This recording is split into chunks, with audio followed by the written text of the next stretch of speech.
My fellow Americans,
I have to be completely honest. I was in like a rush to get on the show today. So I was just like, I was literally just the last couple seconds. I'm like watching the seconds count down where the thing started. I'm like, let's go, let's go, let's go. Happy Monday, everybody. Welcome. Thanks for joining me. How you doing? It's been quite a weekend. I don't know if anybody's having any issues recovering from Watchgate. I know I am. The idea that the president is wearing the same model of watch that his dead son wore is striking to my delicate sensibilities. I, of course, you'll be familiar, this is the watch I mainly wear. It's a little old school, but, you know, it works. I wear my iPhone when I'm out, you know, my watch, my Apple Watch when I'm out around the normies, but this is the one I basically wear the most. You know, this is my Armageddon watch. I'm kidding. This is actually it's a hacking device. It's literally a hacking device. Oh, that volume. Oh, sorry. Volume's very loud. Oh, that's right. I had the volume turned up from when I was doing the sexy liberal thing on Saturday. I beg your pardon. Oh, I was yelling in your ear and it was just rude, and I fixed that. Beg your pardon. Yeah, this is it's a little, let me just say that if I know about this device, the bad people know about this device. You get me? Do you know what I'm saying? So we need a cybersecurity cabinet level person who, and I'm not saying they have to be named after a computer. I'm just saying I would donate my salary. Mr. President, if you're listening right now, I'm just saying I could be, you know, I could basically work you through the plot points in Johnny Mnemonic and Nemesis and the net that will and will not happen, and then hopefully, you know, help us avoid the really bad ones and forget about the ones where somebody sitting in front of a keyboard goes, "We're in." You know, that's less of a concern, I think. Yes, it's a hacking device. Yes, I mean that. I'm not kidding. It's a low end one, certainly, but that's what it's for. So howdy, Oshevitz. It's been quite a weekend, and anybody who came and watched the Sexy Liberal show, I think this one turned out very well. I have to be honest. I was very upset's not the word, but definitely perturbed, miffed, as it were, after the best of episode, because all I can do is present my stuff. I can't do anything about it once it leaves my, the outside the locus of my control. When it gets beyond that, that's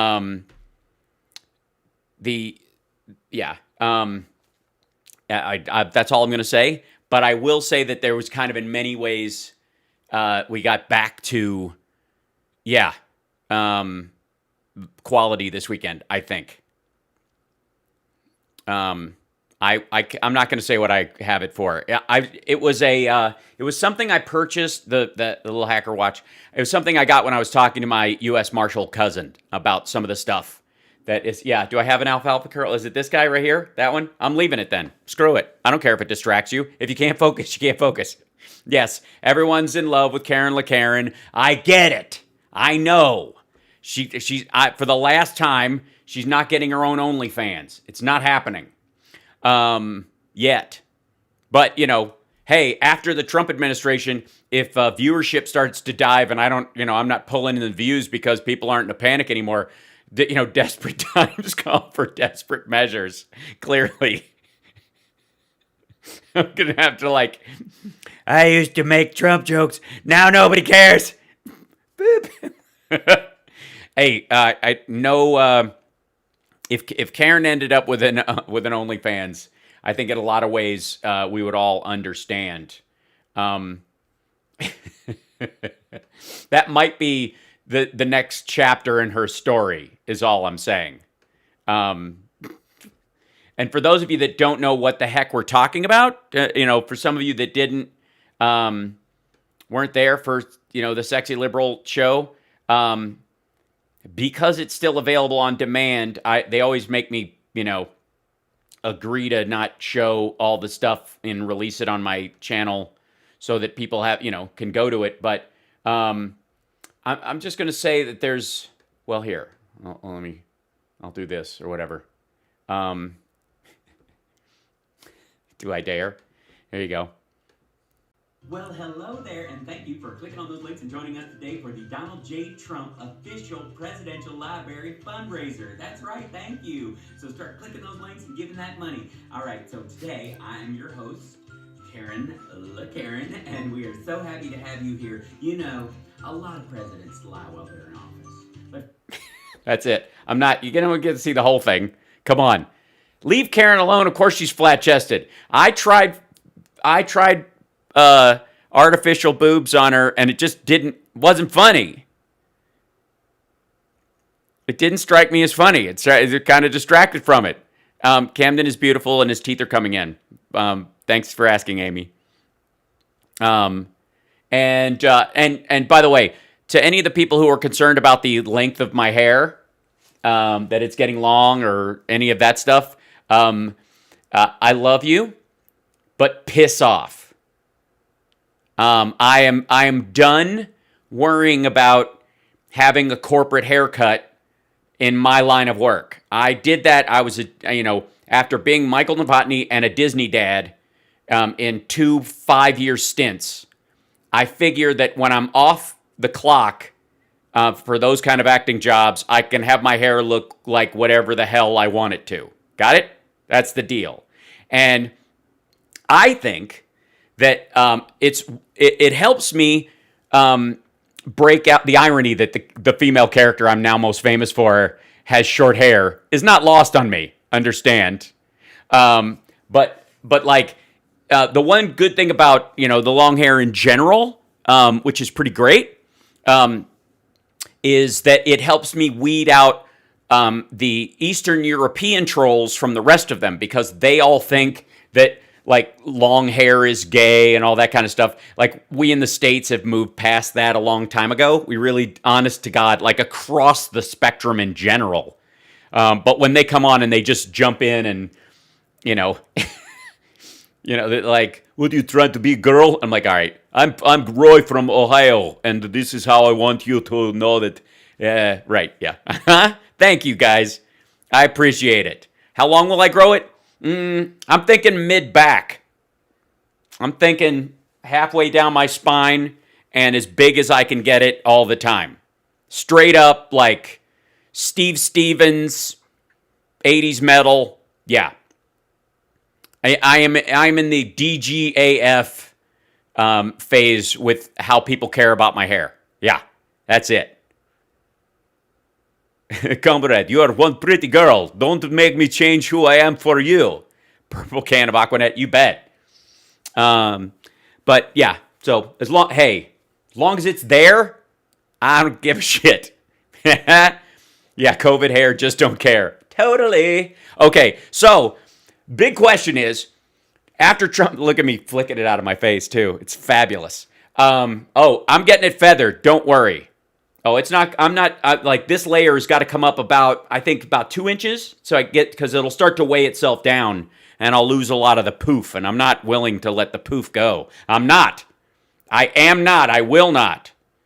My goal is to be the first MSNBC host with bigger hair than Katie Tur and I guess all of them. None of them have big hair. She's got the biggest and it's still not much. I'm just saying. Poof to the roof. That's right. In Russia, hair grows you. This is right. Now Stephen Pearcy has really curly hair and it's kind of flat or whatever. I'm talking like Jeff LaBar, bitches. If you don't know what I'm talking about, please go look up Jeff LaBar from Cinderella at the height of his hair. It literally, dude is like, in real life, I think he's like 5'1", but with his hair, he's like 6'9". It's amazing. I do need to come on in rollers one day just to mess with you guys. Thank you, Rebecca. Bouncing hair-shaped ponytail. Oh, adding hair to it, Rebecca. Thank you for the super chat. That's really amazing. Thank you to our patrons for making this show possible. Bless you and keep you. Patreon.com/Hal Sparks. You guys are doing the Lord's work. Thank you to many of you who have become like annual subscribers. That's a lot of faith considering we don't know what the next year of politics is going to be like. And I think I can entertain you, believe me, on its own, literally. If by August, I'm like, nothing is funny in politics. It's all just running fine. It's like making fun of a bus on its route. I will find other things. But, because, look, all right. You want to know how bad it is in the media world of the right wing? Do you want to know how horrible it is? Do you want to know how just awful? Talk about hair issues. You want to know how bad it is on the right? It's this bad.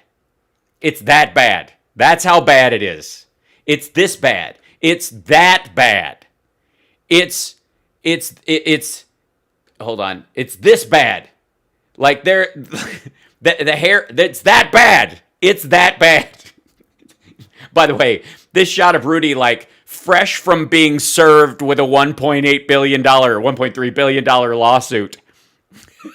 He literally looks like they're holding it up in front of him. We're suing you for $1.3 billion. Just total pants soup. He's so scared he's got both iPads out. Look at him. like he's like he works in in an underground missile silo. Better widen that glory hole, Rudy. I mean, you're going to need to go for the big bucks.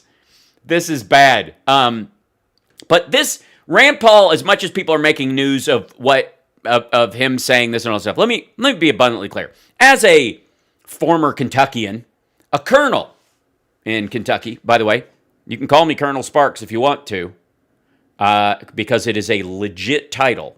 I am a colonel. I'm the colonel with the biggest hair in the Kentucky militia. True fact. Governor Patton actually signed my certificate.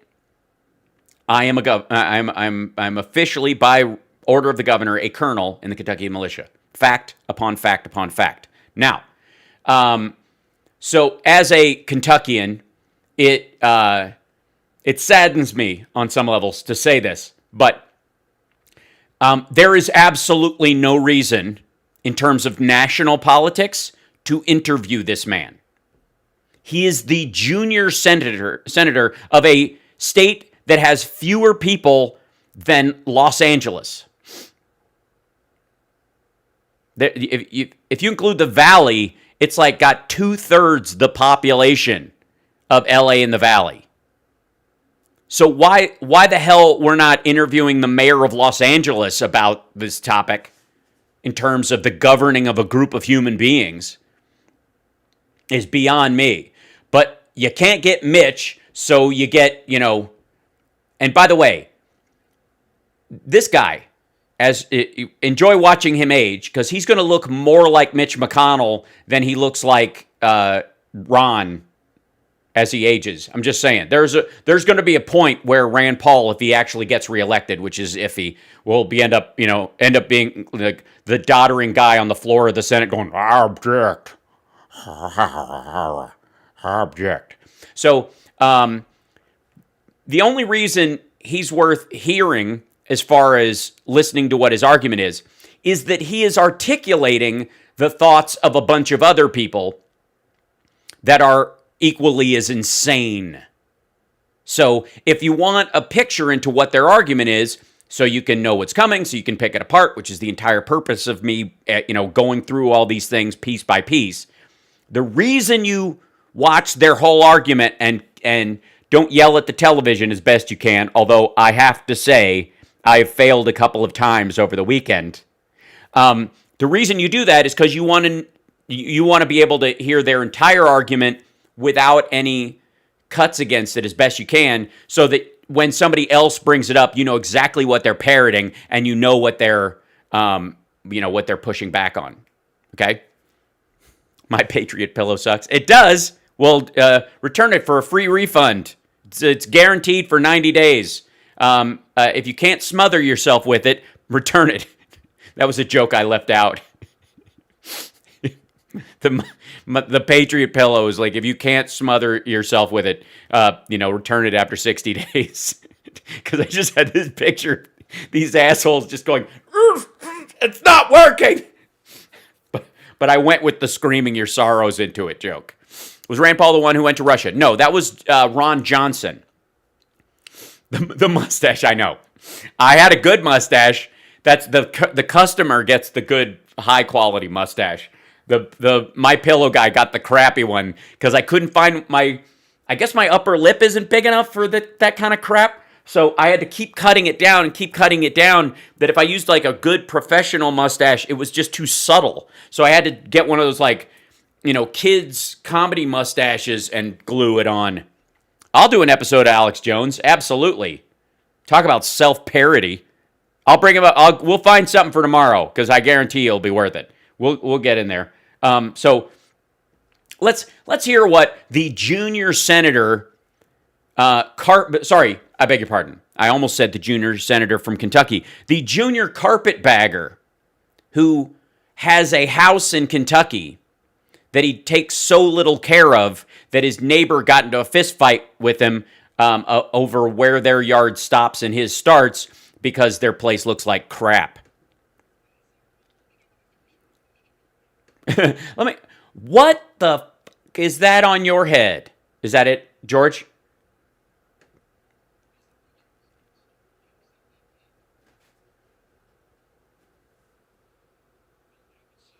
All right. Once you say, well, what I would say is... Oh, wait, there's no audio on that? Wait, hold on. Oh, okay, hold on. Beg your pardon. I'll back it up. Why is that not sending audio? Oh, I know. I think I know why. There it is. Sorry. For the live segment on Sexy Liberal this weekend, I had to shuffle a bunch of stuff around. So here, I'll back up. Threshold question for you. He said, I have a threshold question for you. And the question was not, you don't call that hair, do you? Look who's talking, I know. This election was not stolen. Do you accept that fact? Well, what I would say is that the debate over whether or not there was fraud should occur. We never had. There was debate. It happened in multiple courts. And by the way, if you'll notice, I don't have a Kentucky accent. I got rid of my Kentucky accent when I moved to Chicago. I have a baseline Chicago, like North Side accent. I don't have a Chicago accent like that, like a hard Harold Ramis kind of a thing. I don't have that kind of, I almost went into my Minnesota there just for a second. But I don't have, I have a non-inflected Midwestern radio accent from growing up on the, in Winnetka. This is not a Kentucky accent. He never had one. To lose, not a Kentuckian, for the record. This doesn't excuse Kentucky for keeping Mitch McConnell in power for a long time, but a small state that has a majority leader. I mean, there's argument, why would you as a small state that's on the federal tit as much as you are, why would you give up that power? You just wouldn't. You would always vote to keep your majority leader in there and support them with a Republican, because without them, you lose a lot of purpose in the country. You're basically Idaho. So that's why. But this dude never was. Had any presentation in court where we actually looked at the evidence. Most of the cases were thrown out for lack of standing, which is bullshit. We've gone through this. Most of the cases were not thrown out for lack of standing. That's not even close. That is the primary reason why the Supreme Court didn't hear one of the challenges that Trump put forward. The rest of them were thrown out on merits, on the fact that Rudy Giuliani, Sidney Powell, Lynn Wood, and all of Trump's team, Jenna Ellis, all presented cases where they said, we'll give you evidence when you give us when you allow us to proceed and you give us an evidentiary hearing. We're not going to submit our evidence beforehand so the judge can make a decision whether or not it's a real case. We want you to say there's a real case. And then, days after you say there's a real case, we want you to give us an evidentiary hearing where we put all our stuff out with cameras rolling and present it as if it's real. And then we want you to rule against it in silence with no cameras rolling, so we can get death threats against the judge and all that stuff. If you want to file a case, file the reasoning for your case. But they wouldn't do it. Bull jive. a procedural way of not Oh, we'll get to Dominion suing Rudy. Oh, don't you worry. actually hearing the question. There were several states in which the law was changed by the Secretary of State, and They had every right to do it. Thank you, 9/11. Thank you, emergency declarations by the president. Once the president declares an emergency declaration, which he did in most states in April because Joe Biden recommended it, the minute he does that, all the secretaries of states, all the governors don't have to go through the regular order issues to make any kind of modifications or changes to the ability for people to vote. They can make the most available situation for them to come either let's say there were sinkholes all over your neighborhood and they destroyed all the areas, all the schools and churches fell into sinkholes, and the only thing left was a DMV, and that was not a previously decided place where they could hold polling places. The governor or the secretary of state in that situation, faced with the sinkhole emergency, could say all DMVs or all government offices are now polling places. They have every right to do that. This is all horseshit. He's making this up. Like, this is just dumb. The idea that you couldn't modify the rules from a governor or secretary of state point of view because the legislature couldn't come together in an emergency is dumb. It's just ridiculous. And yes, and Connie makes a great point. If the rules are deferred to an agency head, it doesn't need legislation. And that's exactly what happened in Pennsylvania and in Georgia and Wisconsin and all these other states. So beyond all the emergency ones, once they create an election commission, they can create whatever rules they want, because we live in the present day, not in an era where there are no wooden, these have to be oak boxes. And so we're going to void the entire election because we don't have enough oak boxes for the votes to be carried to the shed of the Secretary of State's house to be read under moonlight according to Wiccan tradition of the Northern Connecticut tribes. It's so stupid. not the state legislature. To me, those are clearly unconstitutional. That's because you're stupid. By the way, this is a libertarian arguing that the federal government has too much power. Oh, wait. No, it's the exact opposite. This dickhead is saying that the federal government, the federal constitution, which says that the states, the state legislatures, create not just the electors themselves, but the manner in which they are chosen. And if at any point in history they chose a different manner and handed it over to an election board or to the Secretary of State or to the governor, or said after 9/11 that, yeah, if there's an election during a time when we have a terrorist attack, you have the ability to do, which they all did. Jackass. All right. And I think there's still a chance that those actually do finally work their way up to the Supreme Court. There is more of a chance of one of your own turds rejecting leaving your own body and working its way up into your head. Oh my God, it's already happened. It might be true. Courts traditionally and historically don't like to hear election questions, but yeah. Really? They don't like to hear them? Courts traditionally say things like, talk to the hand. Yes, were there people who voted twice? Were there dead people who voted? Were there illegal aliens who voted? Yes, and we should get to the bottom of it. I'll give you... Yeah, we did. We got to the bottom of it. States got to the bottom of it. They handle their own elections. States' rights. Remember that? Right wing. Remember republicanism, independent. Remember any of that nonsense you were spouting for decades? Ask your dad if he wants the federal government to insert itself between the legislature, the governor, and the secretary of state of a state and its own constitution. This is such idiocy. An example, in my state, when we had a Democrat Secretary of State, she refused, even under federal order, to purge the rolls of illegal voters. We got a Republican Secretary of State, and he purged the rolls. Senator. No, he didn't. She didn't refuse to purge the rolls of illegals. She refused a blanket purge based on names. There's Juan Gonzalez, who's a citizen. There's a Juan Gonzalez who we presume is not a citizen and may or may not even exist. Someone has been arrested using that name before. So this Juan Gonzalez, who's a citizen, doesn't get to vote anymore because this guy existed. That's what Rand Paul was asking, and Mitch McConnell was asking the Secretary of State in Kentucky to do when she refused. That's what they always do. Nobody's asking that that illegal voters not get purged. No one. We're making sure that you don't use the fact that illegal people sign up or Republicans get signature takers, fill out fake. Listen to me now. Listen to me and hear me now.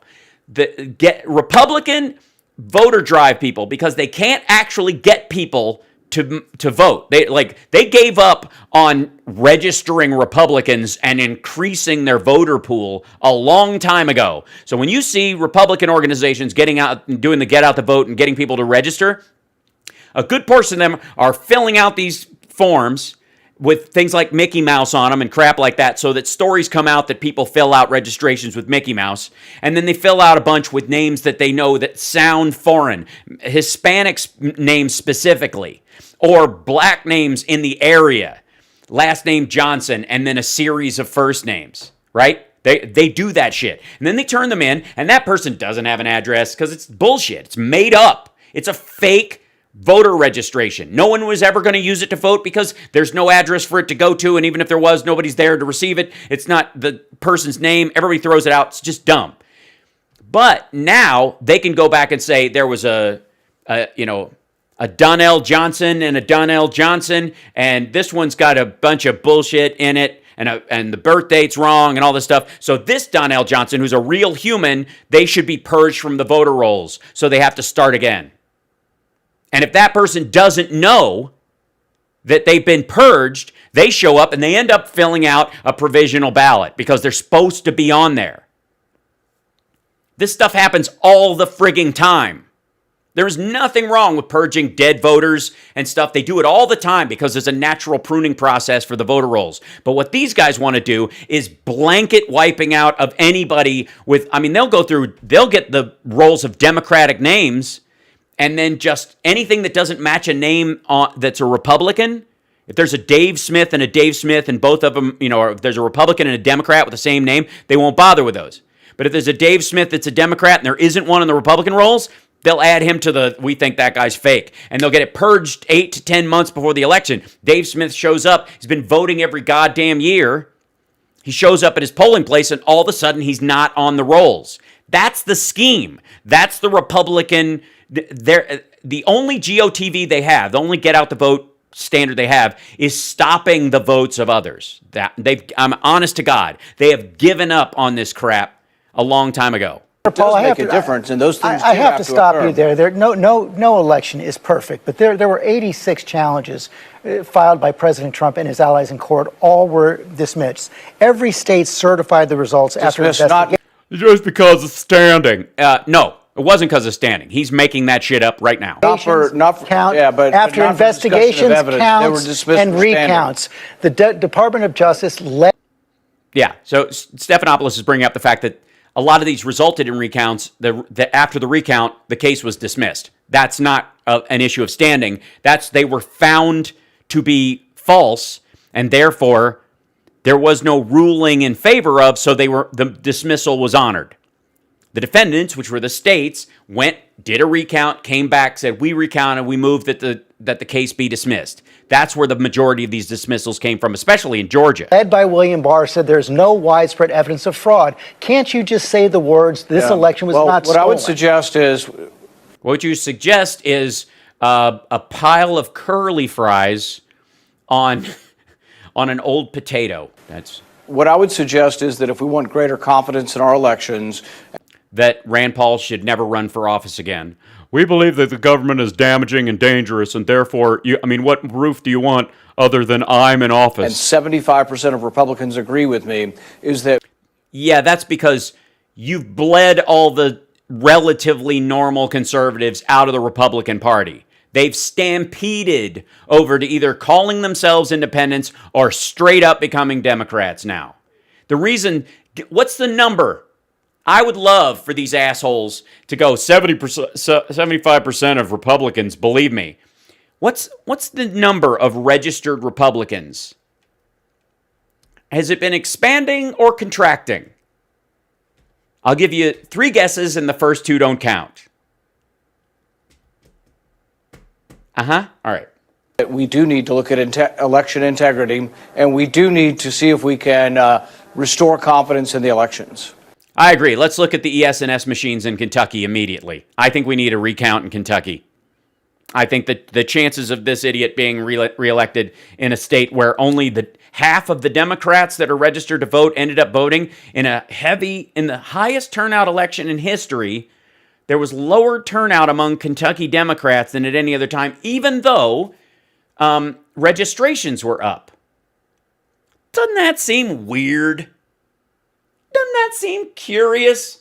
It might be, Rand, if that is indeed your real name, that it could very possibly be that a portion of both the Republicans you've cited and the 3 or 5% of Democrats or something that think that there was shenanigans are talking about your state.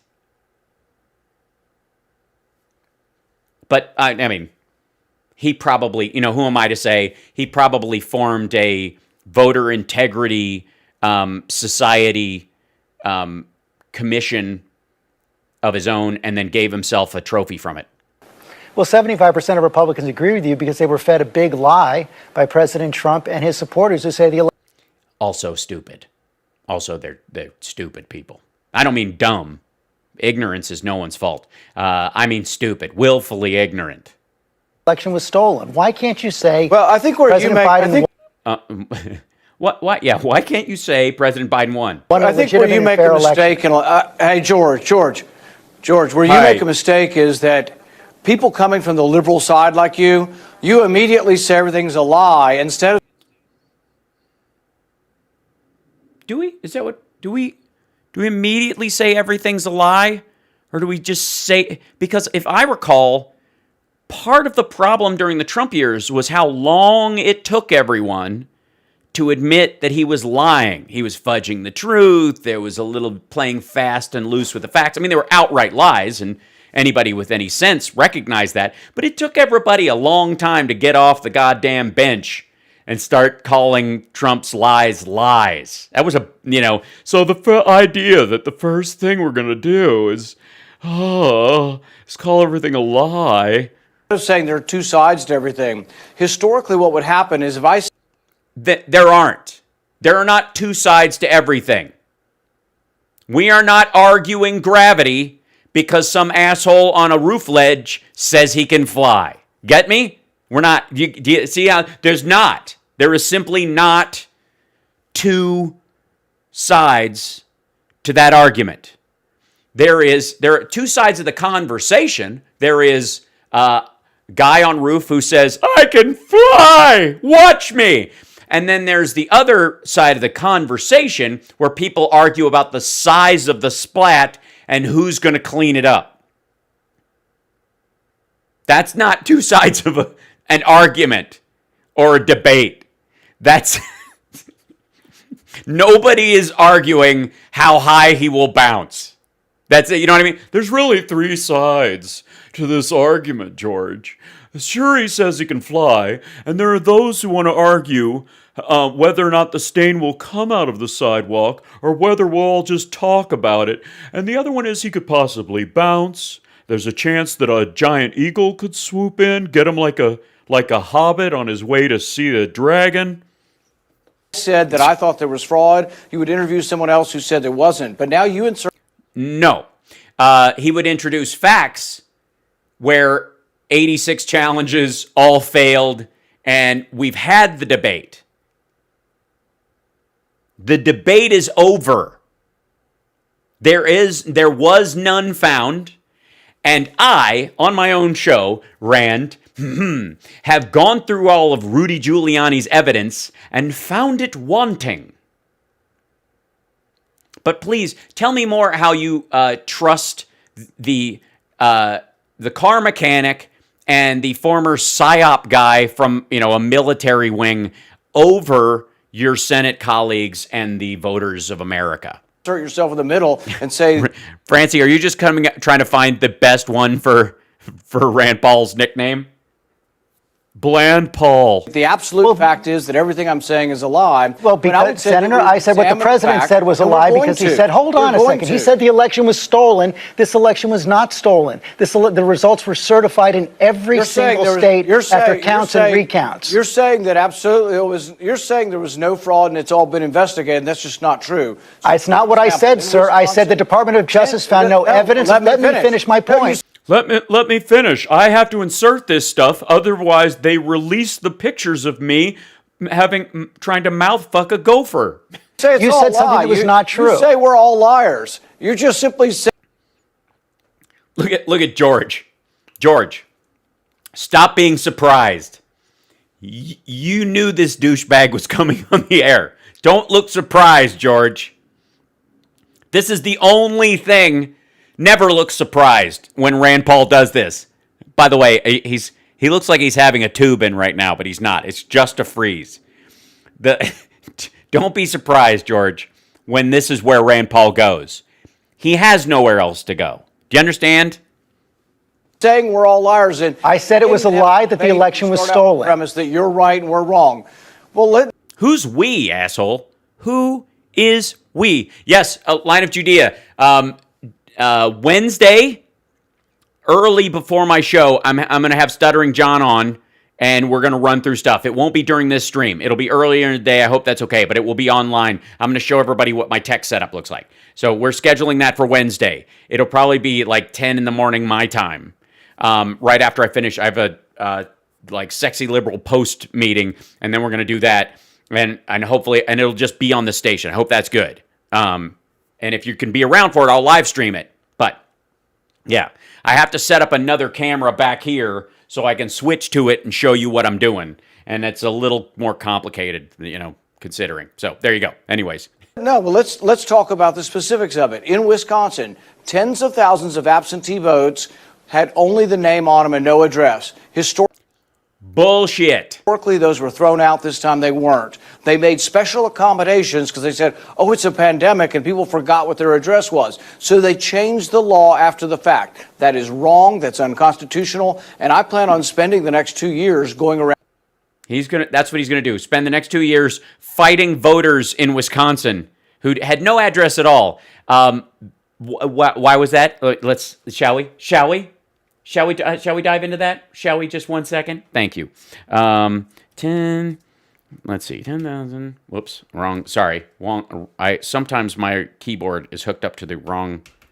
10,000 absent. Whoops. T ballots Wisconsin, no address.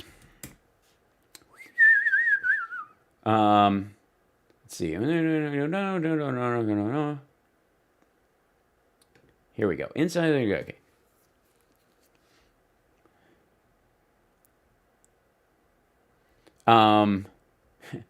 You want to see what the real problem in Wisconsin was?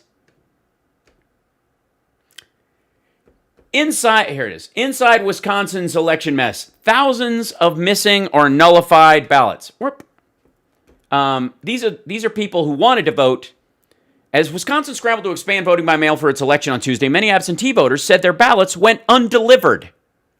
Are you hearing a complaint from Rand Paul about voters who were disenfranchised by not being allowed to vote? No, he wants to assume that anybody who, because of a clerical error or any other issue, didn't have their address on their form, or he's making it up out of whole cloth, which we'll dig into, I'm sure. 3 tubs of absentee ballots that never reached voters were discovered in a postal center outside of Milwaukee.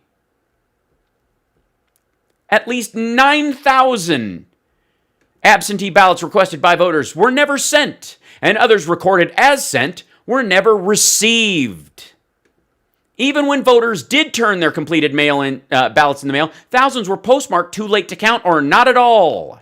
These are people who voted on time, in time, legitimately voted, and had their votes thrown out because of Louis DeJoy. Cracks in Wisconsin's vote-by-mail operation are now emerging after the state scrambled to expand that effort on the fly for voters who feared going to the polls in Tuesday's elections. The takeaways that the election network and the Postal Service were pushed to the brink of their capacities, and that mistakes were clearly made are instructive for other states if they choose to broaden vote-by-mail methods without sufficient time, money, and planning. More than 860,000 completed absentee ballots had been returned by Tuesday, already a record for Wisconsin's spring elections. That's just from the primary. Rand Paul is a liar. And if Rand Paul really gave a shit about voting rights and voting integrity, his primary attack would not be on the, I guess, statistically insignificant 0.0025% area where people try to vote. And, like, I'll give you an example. Like a guy who used to live in New York, who currently lives in Washington, D.C., lists as his address a place in Florida that he does not live at and legally cannot even stay at for more than 21 days, votes by mail in Florida using that as his address. That's illegal. That's a crime. That's part of the 0.00025% of voter fraud where people try to vote out of state. Now, keep in mind that he has allegedly the intention to live in that state. He cares who runs the place. In theory, he's voting for the governor of Florida and the senators from Florida because that's pivotal to what he owns property down there and that's where he's going to live. He'll end up buying a house down there or something. But technically, on the merits, he's breaking the law. That's how Donald Trump voted in this last election.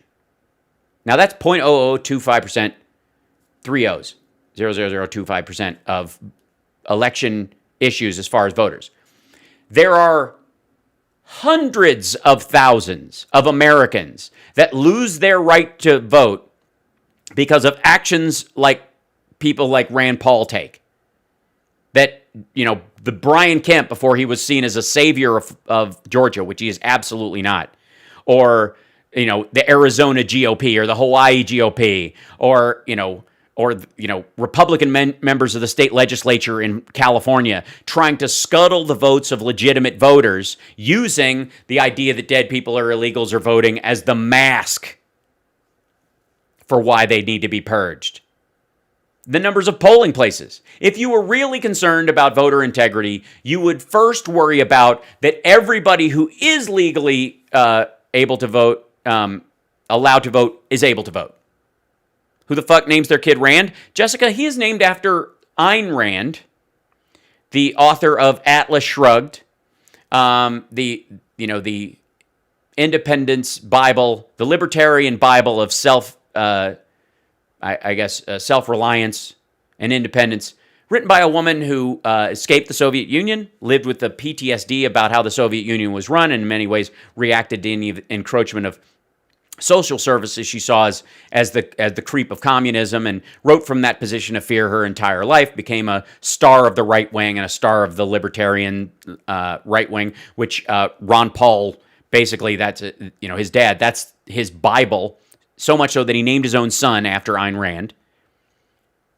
Ayn Rand, when in her dotage, when she was old, when she passed away, she was receiving Social Security, as was her boyfriend, who she listed as her husband. So it's all bullshit. But we'll just move on. Yeah, there we go. Around state to state and fixing these problems, and I won't be.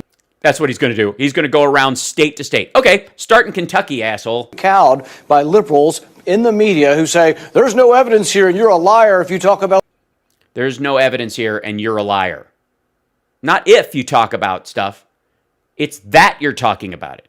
Not if. If you bring up legitimate concerns.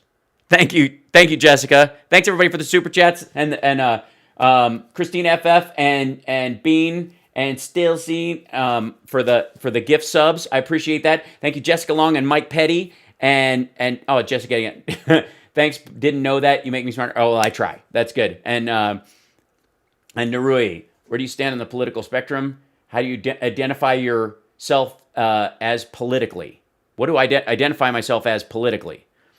Well, I'm a registered Democrat. That should do. Okay. Election fraud. No, let's have an open debate. It's a free country. It's not a debatable aspect of things. It's not, no one's debating, like, he's making it as if he's coming on saying there shouldn't be election fraud and that there's someone out there who's arguing the point that there should be. That's a debate. We should allow a certain amount of, let's say you have one of those exercises in school where you have to debate, right? Where you have to choose an opposing side and you have to debate it, whether you believe it or not. It's an assignment. So Rand Paul wants to come on and argue that his debate point is that there shouldn't be election fraud. Somebody has to magically appear who goes, no, there should be. That person doesn't exist. But here I'll give a shot at it. Here's what the wider and freer your system is, the more potential there is for minute levels of fraud, which you charge later, and you sentence people if they attempt to do it. You arrest them. They get a fair trial. If they are convicted, they do some time or pay a fine, something along those lines. And so there should be a certain amount of fraud because that lets you know that the system is expansive enough that it's including everyone. Until you're including everyone, the minuscule amount of fraud is not even of a concern where we should put the brakes on everywhere else. And if you're concerned about the registration of illegals or some nonsense along those lines, then when start in your own state, because you're going to find that there is no massive fraud, and if there is any, that's literally election fraud, meaning from the inside out, as opposed to voter fraud, which is from the outside in. Election fraud itself, you're going to find that that's the only way you're still in office. There's no widespread evidence of election fraud that overturned the results. That was stated as well by the Department of Justice, led by President Trump's Attorney General. In Wisconsin, there were counts and recounts. Actually, it was never studied. Even that's not true. Even that's not true. William Barr said that directly. Barr said that, but there was. Yes, he said that. Yes, that was a pronouncement. There has been no thorough examination of all the states to. Bullshit. See what problems we had and see if they could fix them. Now, let me say, to be clear. Yes, there he is. He's right. That we have not looked into the problems we have and how we fix them. You know why? Because his party has no interest in fixing the part where people have access to enough voting machines, that they are secure and available, that the volume of that the working ones, 15 of them go to a white district in Georgia and 9 broken ones go to a black area. And that's one of the reasons why they're so pissed off about mail-in voting, is the number of voters that were enfranchised this time around. This is the Republican panic attack. And all of his voicing of these concerns, why he's going to go state to state looking for a way to purge all, non-Anglo-Saxon names from the voter rolls under the premise that they are illegal duplicates or felons. That premise alone is about disenfranchising people because they can't win on the merits anymore. They've just voiced it. And it's not because of America becoming a majority minority along those lines. It has nothing to do with the number of white people is going to be overtaken by that. It is literally because no matter what the skin color of people, the drift towards pro-democracy and pro-democratic ideas, even in the independents, is growing every year. The Republicans have increasingly entrenched themselves into a smaller and smaller box representing fewer and fewer people. And instead of expanding that out legitimately and not just using, psychotic tokenism as a way of getting past, at least getting past media barriers in their, in pushing some sort of slimmed down version of their ideology, the reality is they're just shrinking, and they look at it and they know it. They statistically are aware of it. That's why he cites 70% of Republicans believing him instead of the public at large. Because if he said that, it would be so off kilter from the average American, it would point to how small the Republican Party has become. I voted to certify the state electors because I think it would be wrong for Congress to overturn that. But at the same time, I'm not willing just to sit here and say, oh, everybody on the Republican side is a liar and there is no fraud. No. Everybody on the Republican side didn't say what you said. No, if you notice, George didn't call a good portion, by the way. I think all but 11 of the Republican senators, there wasn't a peep. They recognized there was no evidence. There were lots of problems. Oh, I see. So you're calling us all wusses, right? He's that guy in the bar. You know what I'm talking about? Where he talks himself into a fist fight and then backs up into a bunch of dudes and went, they called you guys wimps, that kind of thing. Oh, God. Problems, and there were secretaries of state who illegally changed the law, and that needs to be fixed. They didn't illegally change the law. The premise is wrong. He's a liar. That's garbage. End of story. They did not, none of them illegally changed the law. Not a one. Not one. Not once. Not in any of these states. None of the modifications made during COVID that had to do with dealing with the fact that people couldn't, had to socially distance, couldn't go to polls, and stand in long lines for 8 hours because they might catch a disease. All the while these assholes are blowing things off and having rallies. None of that is true. Every single Secretary of State, governor, Board of Electors had every right to modify for the safety of the constituents the availability of mail-in voting or in-person voting or early voting or expanding those things. They did not need legislative orders to do so because of previous laws already on the books. Rand Paul is a moron. Fixed, and I'm going to work hard to fix it, and I won't be cowed by people saying, oh, you're a liar. That's the problem. I don't expect you to be cowed.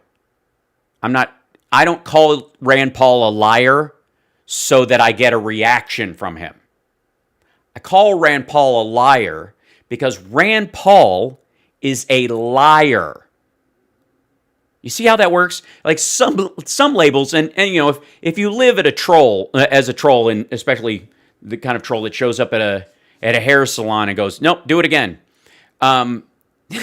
If you live that way, you think everything said about someone is not based on on your own personal integrity and your beliefs about reality. They're just there to get a reaction. That's what Rand Paul believes. And so when he thinks that it's about his behavior that we call him a liar, it's not. It's a descriptive that's in line with reality. The problem with the media today is they say all Republicans are liars and everything. No, they don't. No, they don't. This is, I mean, this is like the weakest kind of straw man you can possibly come up with. We say is a lie. This is like Rudy Giuliani's everything's. What was Rudy's statement the other day? The very, very virile anti-American movement, the white race. Wait, hold on. This is it. Operation Warped Speed.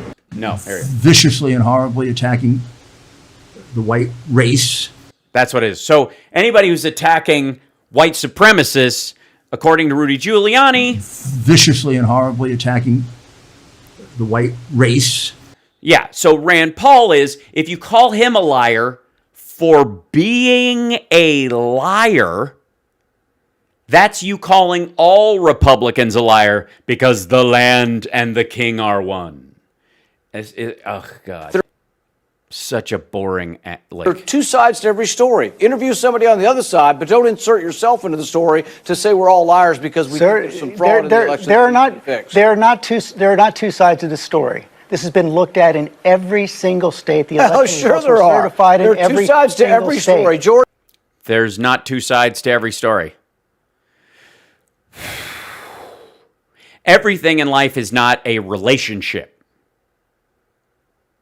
I mean, the news is, and here's the thing: if Rand Paul wants to have an argument about the validity of voter fraud, he can write a script about it and tell a story about a sad Trump voter whose papa died, but he thought he really would want to vote for Trump. So I'm going to risk breaking the law so that my dad's final dream of voting for Donald Trump can come true, which actually happened based on a true story. And Rand Paul can write that script from the point of view that that's okay, that should be allowed, that's forgivable. That's a different kind of voter fraud. And then he can contrast it. The evil villain in it is an illegal MS-13 Mexican cartel guy with a big mustache, and he looks like Cheech meets Danny.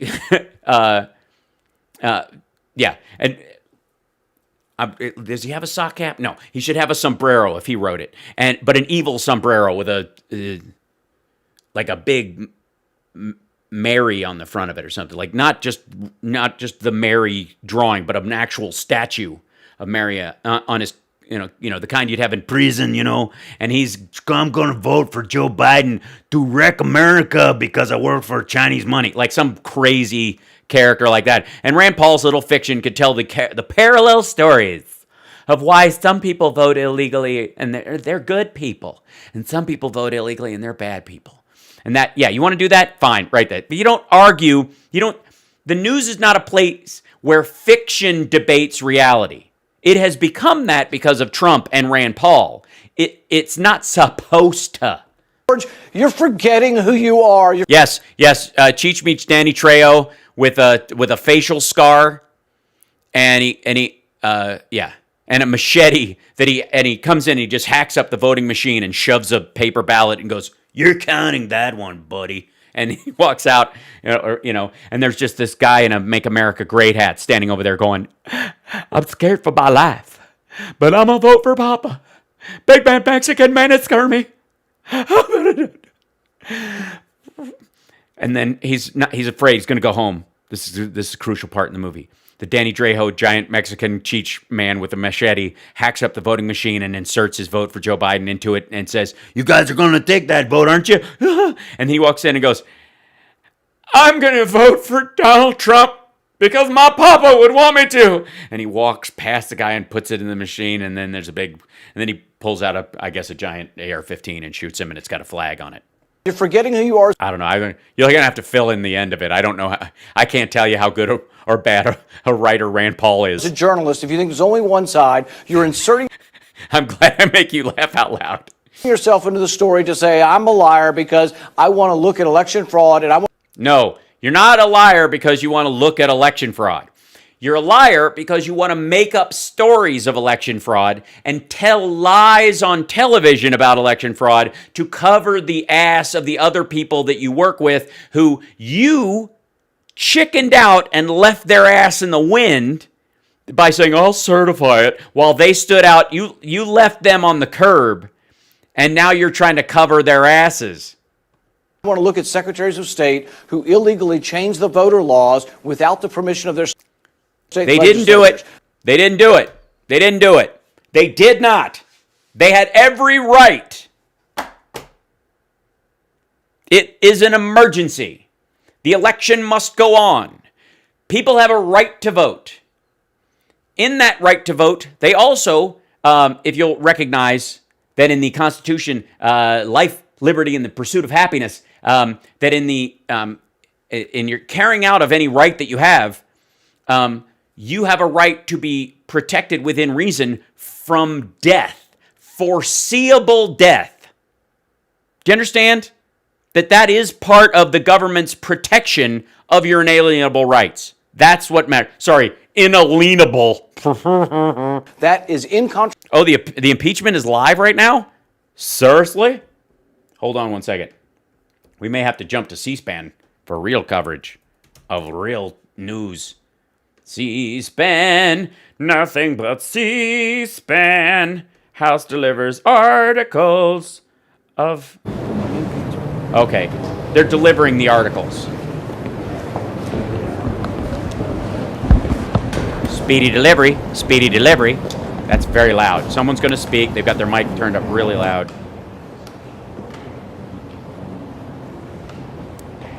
There she comes. There in the folder. Nope. She going to let her in? Nope. Nope. Nope. I have a folder. Or yes, this is addressed to the Senate Majority Leader. Sit down, Mitch. I know, it's a hard habit to break. It's a hard habit to break. Oh, yes, now. House impeachment managers deliver article of impeachment to Senate. Oh, boy. Yeah, buddy. Who's a Republican going, yeah, no. This is not the Senate. The Senate is over there. Yeah, no. I know it says Senate on the door, but that's a ruse. We put that on here because of, in case they try to charge the Capitol again. We want to distract them. So we've named every room in here this way to the Senate. So it's easy to... Ladies and gentlemen, please welcome the impeachment managers. Let's get ready to impeach. All right.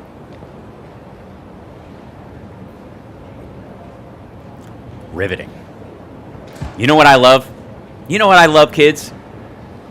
I love me some procedure. Some boring physical procedure. Some actual carrying out of procedure. Oh, it's beautiful. Oh, this is past? We already passed this point? Okay. They're jumping past this? Hold on. 1 second. I'll go back to it. This is so exciting. Let's do this right. Okay. Senate to receive. Live featured clip. Okay, that's the actual live. I went to the live part. Hold on. Let's go to this. Go in there. In conjunction with or subsequent to the exhibition of the articles of impeachment that the managers consider necessary. Nancy Pelosi, Speaker of the House of Representatives. With the permission of the Senate, I will now read the article of impeachment. House Resolution 24 in the House of Representatives, United States, January 13th, 2021.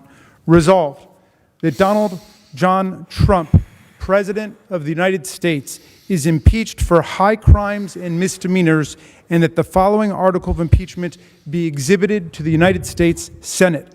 Article of impeachment exhibited by the House of Representatives of the United States of America in the name of itself and of the people of the United States of America against Donald John Trump, President of the United States of America, in maintenance and support of its impeachment against him for high crimes and misdemeanors. Article 1, incitement of insurrection.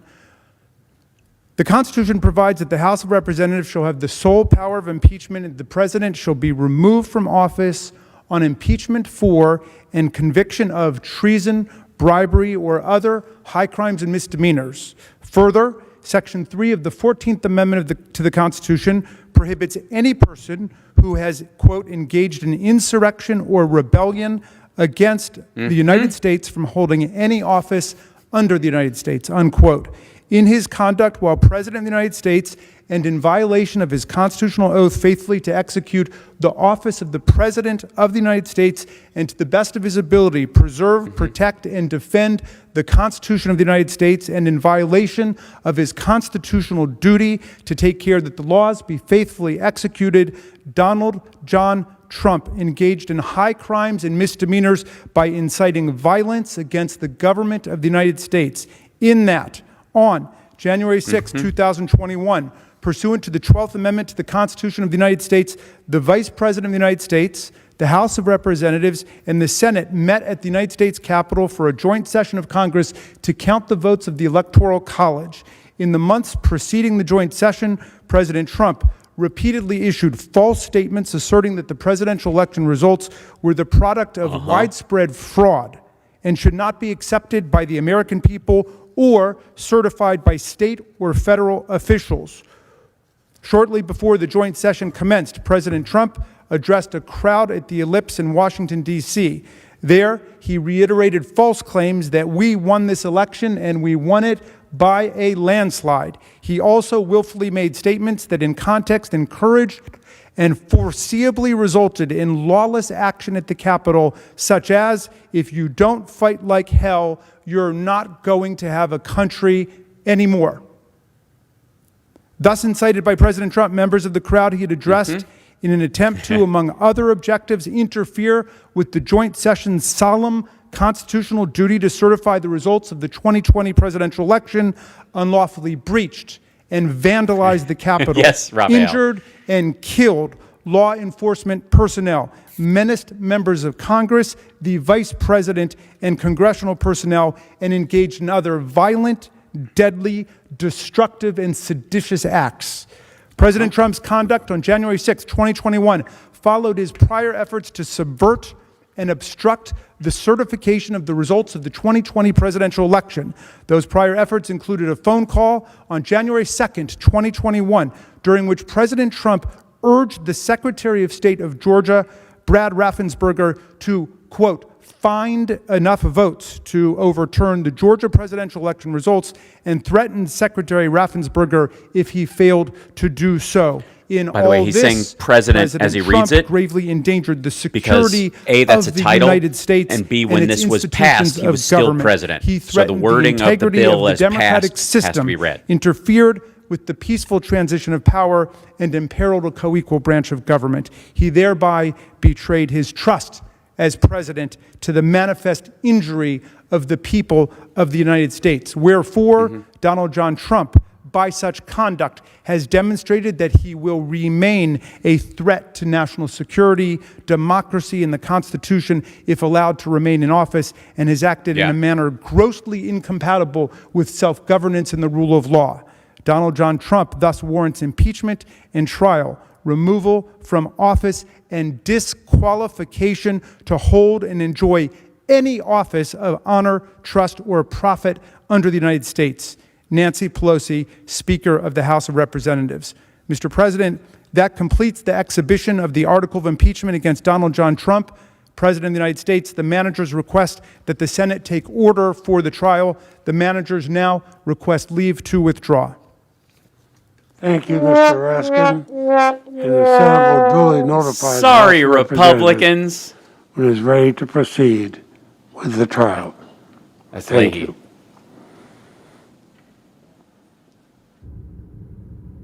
Yep. Good times. These are the good times.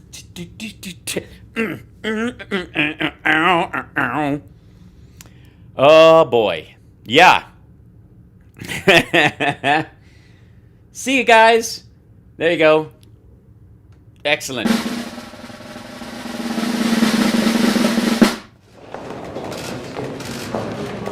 Yeah. Look at this proper behavior. Mr. President, The Majority Leader. I suggest the absence of a quorum. Clerk will call the roll. Ms. Baldwin.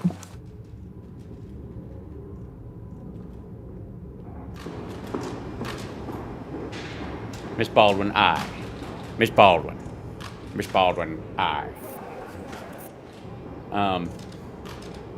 Yeah, pretty sweet, guys. Look at this. This is how, like, when you present stuff, you show up, you handle it with the solemnity that it is. These people produce this, then they come and go like you have an actual society. It seems a little stilted at times, but that's kind of the point. This is the absence of a quorum, meaning that they don't have enough people there, I think, to continue. Do I foresee a conviction? I do. I do love the pomp and circumstance of it. It means you have a society. If you have time for this shit, you have a society. Yeah, they're just following them all the way out. So, for the record, I mean, that's basically, that's it for today. And then what they'll do is they'll convene when they have a time for it. Which, by the way, since I don't... sorry, I made myself laugh just by looking at a picture of something. There's some... Oh, God. The number of just awful that exists. This one in and of itself, I think the timing of this was important. We don't need to hear any more of friggin' hold on. There we go. That's better.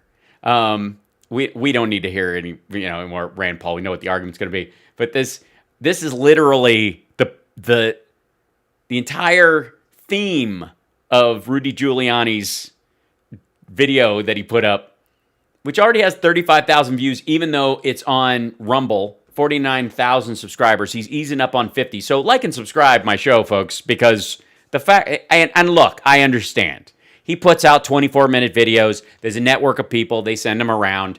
Everybody at the Blaze. And there's all this. There's a big human centipede of like and watch on the right. So I don't expect the kind of numbers that you get when you're tapped into that kind of thing. And I do prefer, and I'm very proud of the fact that everybody who shows up in the chat and watches the show with me regularly and stuff, this is long form. I get it. It's not for everyone. And so I appreciate you guys soldiering through. I mean, there have been days where I've been, hunting for stuff that's worthy of the length of time, and it's been hard. But yeah, this is episode 105. He's been doing this for a long time. Yeah, but let's this is about this case where I'm pretty sure he's not going to represent the president because he's also going to be seen as a defendant in it, not because he's a witness. Trial, if there is going to be. Hold on. Wait, we got to back up because he says... Welcome back to Rudy's Common Sense. I'm sorry, that was a completely worthless piece of information. You didn't need to see that, and that was ridiculous. That is just embarrassingly a waste of time. Today we are going to discuss the impeachment. Cool. The impeachment that was voted by the House several days ago, and the impeachment trial, if there is going to be one. Narrator. There is. In the Senate, and that's what we're going to discuss. Should there be one? Yeah, we got to guys, we have to discuss this. Are you guys ready to discuss this? Let's discuss it. Come on. Let's discuss it. Thanks. Thank you, Wes. I prefer my format too. And what does the Constitution say about that? What does the Constitution say about it, Rudy? Tell us what the Constitution says. On one side, I have the impeachment articles. On the other side, I have the law. I see. So that we're supposed to believe, because Rudy had to whip out 2 iPads today, that somehow that proves that they are contradictory. They can't exist on the same iPad. You don't understand. Something that... That was hilarious, Rudy. I don't know. By the way, thanks for dyeing your hair at least an hour and a half before. Although, I will say, in the spraying on of whatever it is, I was like, what the hell is that? I was like, it's the Senate chambers noise. I was like, are we haunted? The hell? I'm going to put this on pause. There you go. That was so spooky. I was like, yes, Lord. It's Jacob Marley. I'm sorry. Here we go. I don't know if Democrats have this one. Oh, I see. That's the joke. Rudy, if you're going to spray on your hair, put enough of the spray in that when you put on your glasses, it doesn't wipe it off. And I do have a question. Are the stems of your glasses, are they normally black, or did they just get that way over the course of... Never mind. I don't think so. Gee whiz. I don't even know if they've read this Constitution.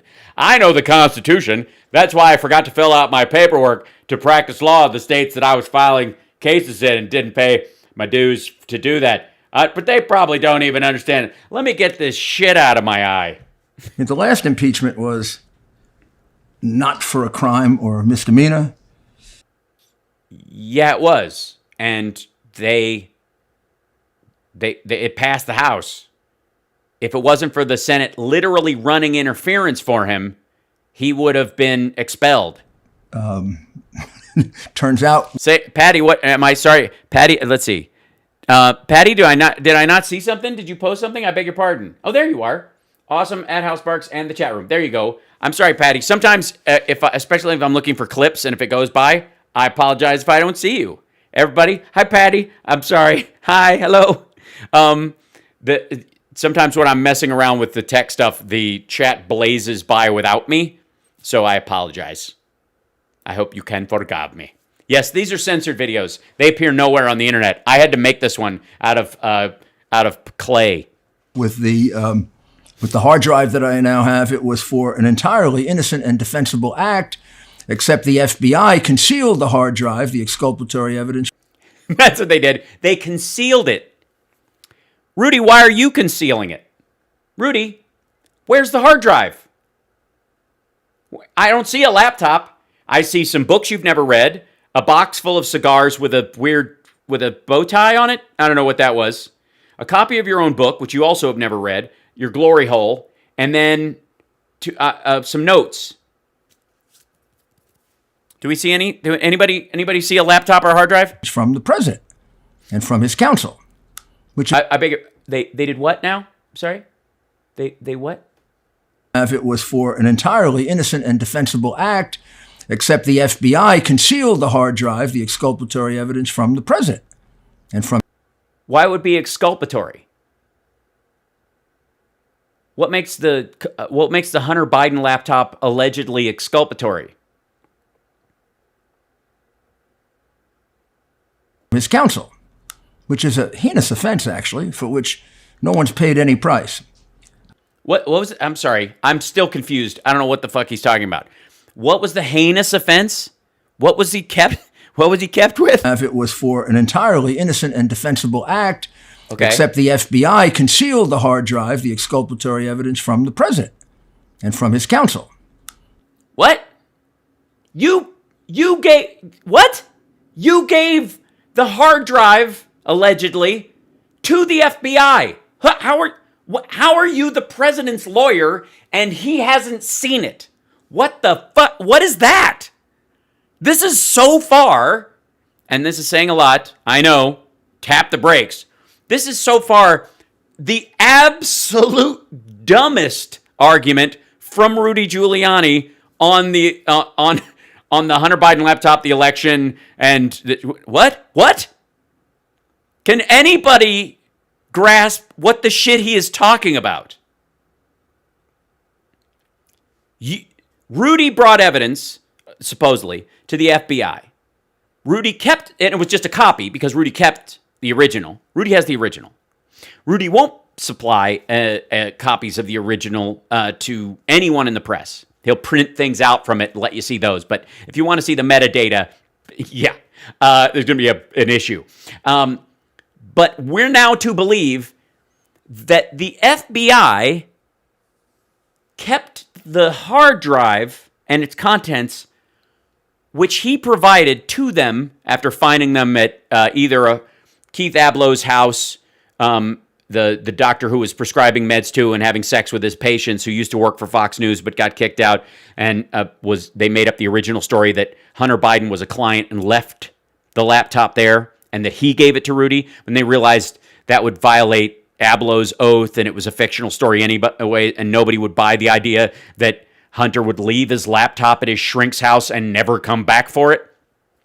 And the only reason they could probably come up with was he left it here and he never came back. Why not? Well, because after he came, his shrink got raided for giving drugs to patients and having sex with them, raping his patients. So yeah, and Fox continued to employ that guy for 3 more months after Hunter had left the laptop. And so there was a 90-day window where he was a Fox News analyst and a practicing rapist and drug dealer, wherein it's just it's hard to kind of do. So we're going with the blind Delaware computer laptop repair shop dude. That's what, we'll just go with that one. So that guy found it.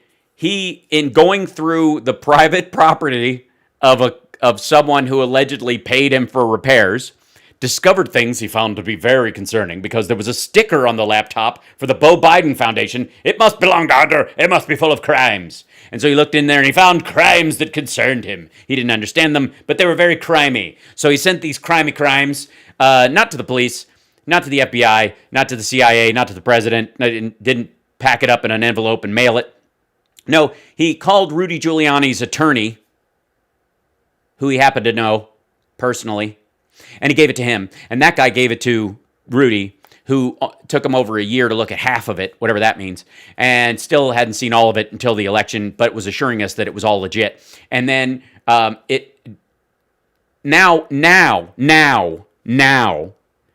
after all that shit, after all these, think of all the bullshit we've gone through watching Rudy's dumbass show, right? Going through all of his, like, oh, the Biden laptop, oh, the Hunter Biden laptop, all that shit. After all that, this is now his argument, that the FBI kept the president from seeing evidence that his own attorney had before the FBI and still has. I honest to God, I'm having a hard time wrapping my head around. I had to go back 3 times because I think I thought I misheard him. This is so dumb. Which is a heinous offense, actually, for which... Heinous. It's heinous. Heinous. Rhymes with Trump's mouth. Heinous. No one's paid... Heinous. It's so heinous between us. ...at any price. I wonder what they're hiding this... I wonder what they're hiding. You have a copy of the fucking thing! Oh my God, I'm gonna lose my mind.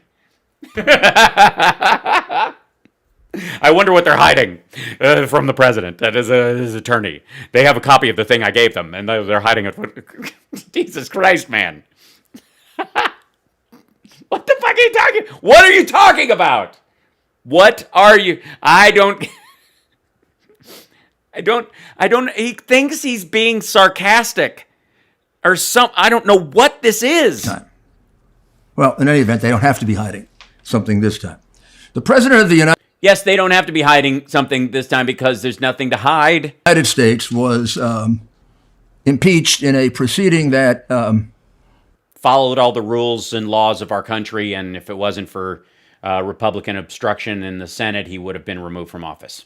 You're welcome. Could only be described as... I already gave... I think you're going to describe it in your only way it can be described at. I'm going to guess you're going to give an alternate description from what I did, which would mean that arguably there's another way to describe it. Gosh, it made the Star Chamber look fair.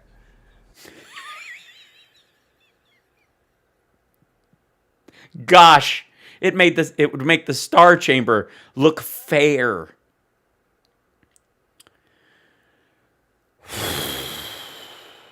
Do we all have to go watch the Parallax View to know what the shit he's talking about now? There were no witnesses, as I recall. There's no evidence. There were no witnesses. We all watched it. What are you talking about? Oh, you mean the original one? There was no evidence in the original one?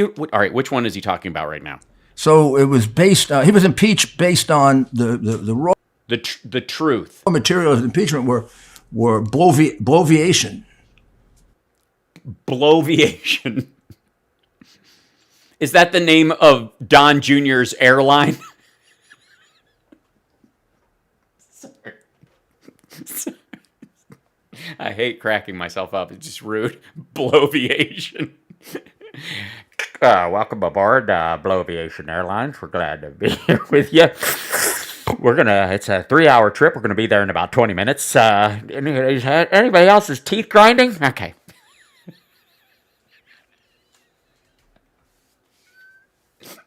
Based on bloviation. Oh, God. This man is being sued for $1.3 billion. I'll be all right. You know what bloviation is? It's, what's sent. Boy, do I.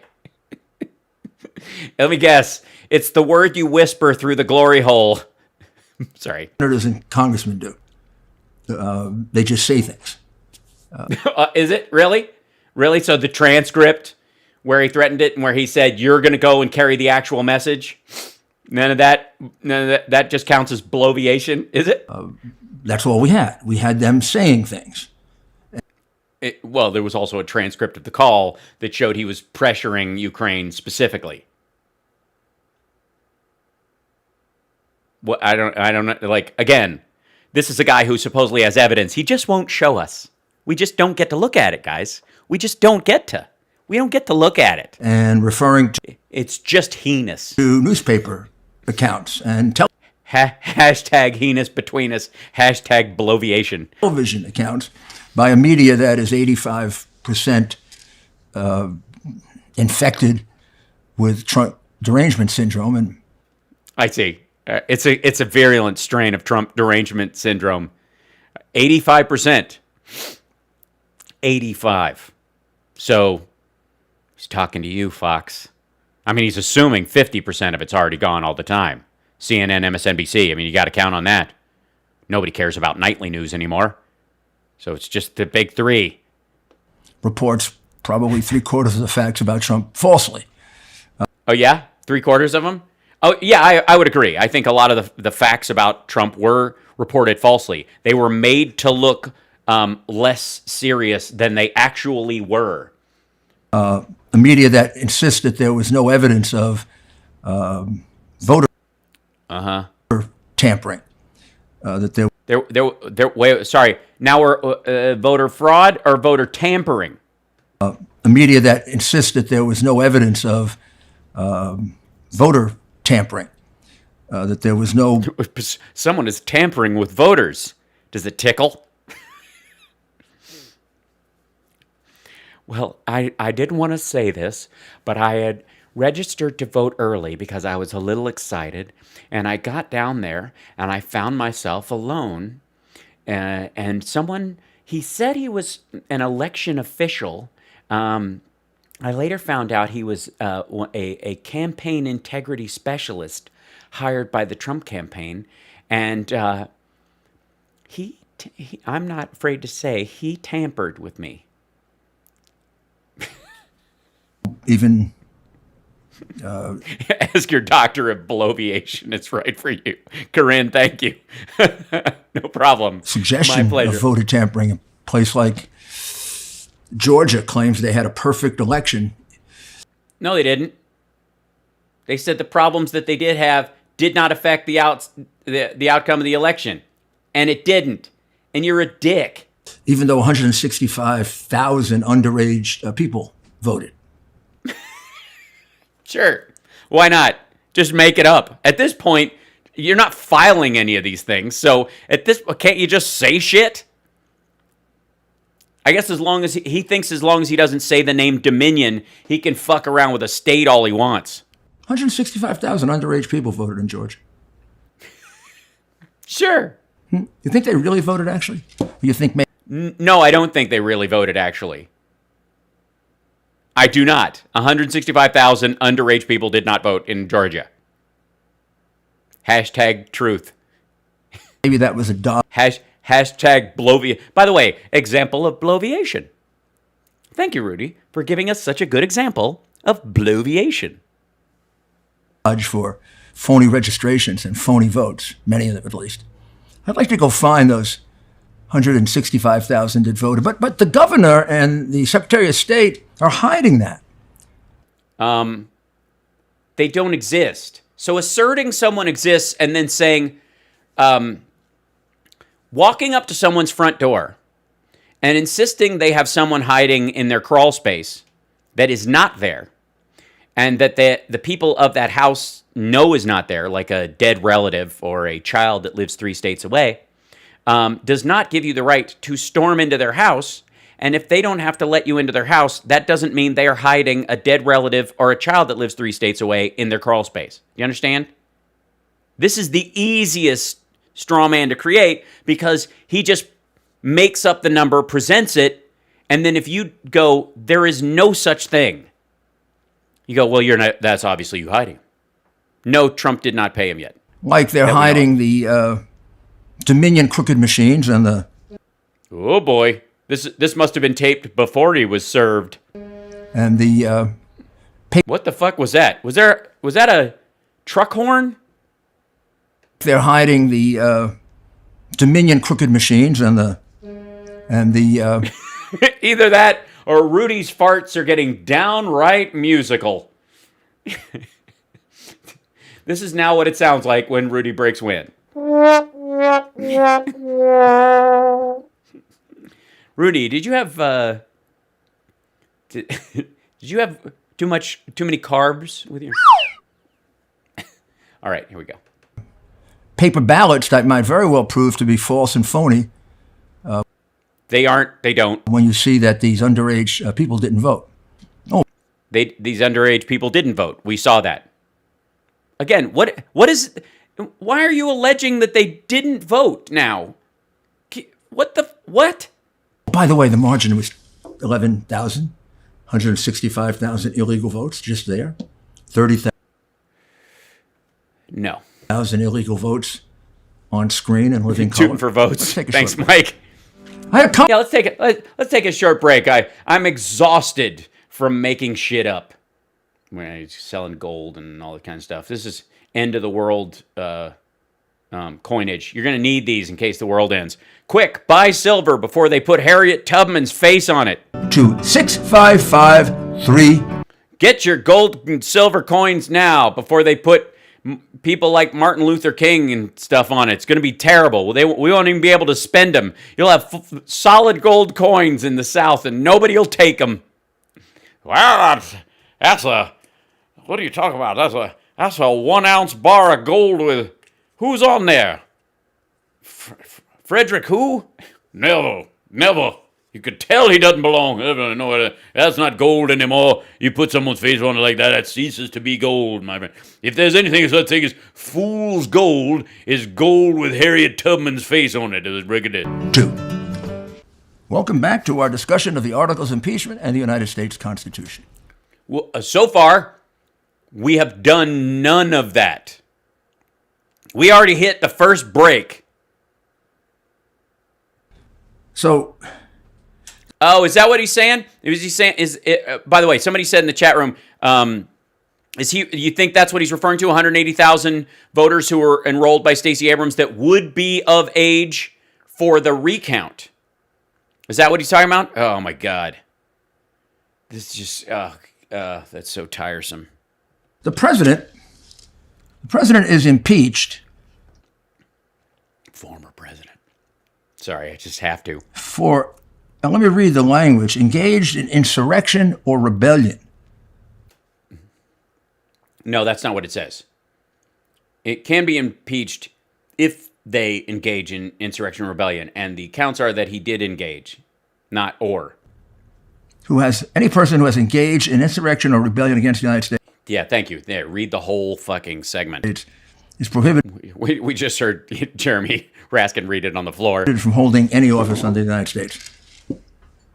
Uh-oh. Rudy's about to break wind again. Are they crazy? That's your lawyer. That's your lawyer. Rebellion or insurrection? Yes, rebellion or insurrection. People were yelling revolution. They were saying storm the Capitol. We're going to kick in the doors. We need to kill Mike Pence. We need to hang Mike Pence. They built a gallows. They thought they were following his orders. If you bring up the fact that he said peacefully because it was in the teleprompter, it goes against the fact that when he went off teleprompter, he used way harder language with the intent of getting people to attack the building, and he was excited about it in the room. Don't be a jackass. We're not falling for it. Please continue. And by the way, are you going blind while you're doing this? I mean, we had riots all summer. Yeah. And? In one city, we had riots for about 100 days. Yeah. Did the mayor come out at any point and go, you guys need to go down to the government, the federal buildings here in town, and on your way there, if you pass by a Starbucks, we're not very happy with Starbucks right now, and you're never going to take back your local coffee shop with weakness. You have to take back your local coffee shop with strength. That wasn't rebellion or insurrection? No. No, it was not. No. See, the protests were redress of grievances, and the rioting and looting, where it overlapped, was an exaggeration of that things. But most of the time, it was separate groups, Boogaloo Boys, inciting violence, and groups that saw themselves as Antifa or anarchists, throwing shit. Those are individuals. They weren't directed by anyone, though. The mayor, the governor allowed it?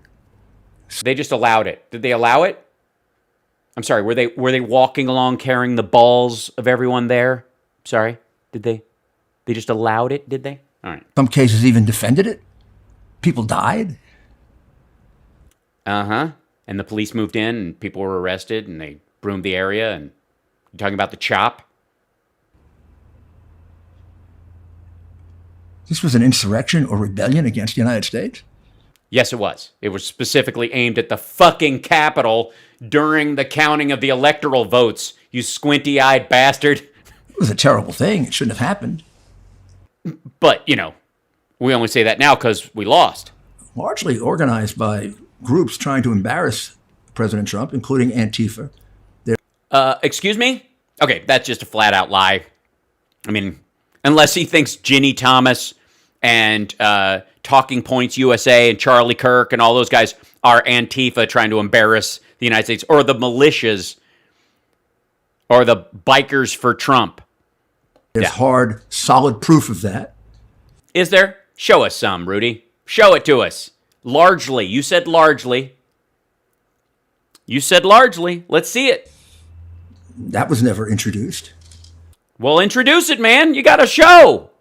You're right here. You're in New York. Media center of the world.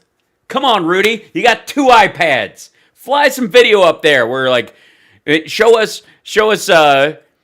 Cyrus standing up there they ain't put 72,000 cops in the whole country. Can you dig it? Right. So there ain't but 56 Capitol Police on the whole lawn. Can you dig it? All right. The Congress got a totally false picture. They never heard the tapes. You know what they did here? Hang Mike Pence. Yeah, that's what they heard. They heard that a lot. They heard Where's Nancy? They heard death threats against AOC. Lots of those.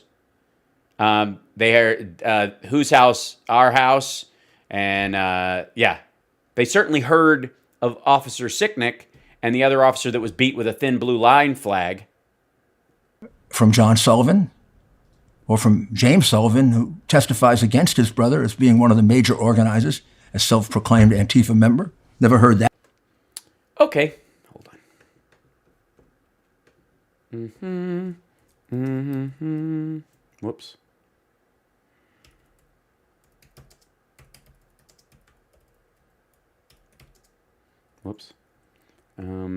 Sullivan, Antifa.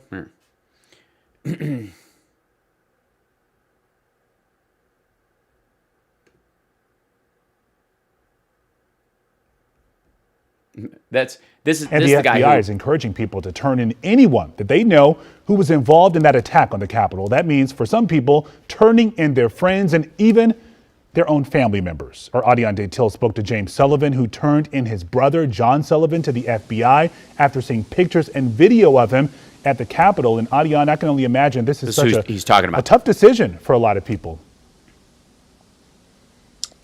It didn't seem so tough. At least, Lorenzo, these brothers, they're estranged. The last time that they spoke was late last year as part of a documentary that they're doing, which is capturing how these two brothers are on opposite ends of the political spectrum.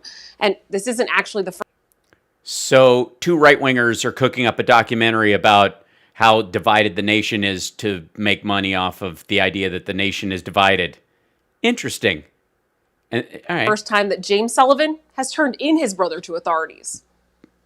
I woke up from a nap and I had over like 600 messages that were asking me to identify and confirm that was my brother John. This is James Sullivan's brother, John Sullivan, who most of you may think looks like a character from Portlandia. The 25-year-old from Utah was arrested and charged for his role in the Capitol insurrection. Let's burn the down. According to court documents, John Sullivan faces charges of entering a restricted building without lawful authority, 1 count of violent entry and disorderly conduct on Capitol grounds, and 1 count of interfering with law enforcement. Dude, you're not helping. You're not helping. You're not helping. You're going to get me hurt. In a video he shot during the insurrection, John Sullivan says he was there as a journalist. No, he is not a reporter in any way. He started Insurgents TV, and he just actually started going into full radicalism and going and preaching and hosting rallies. John Sullivan denied his brother's claims in an interview with our Eric Flack. I have no relationship. I do not talk to him in any sort of way that he would be even able to get this information.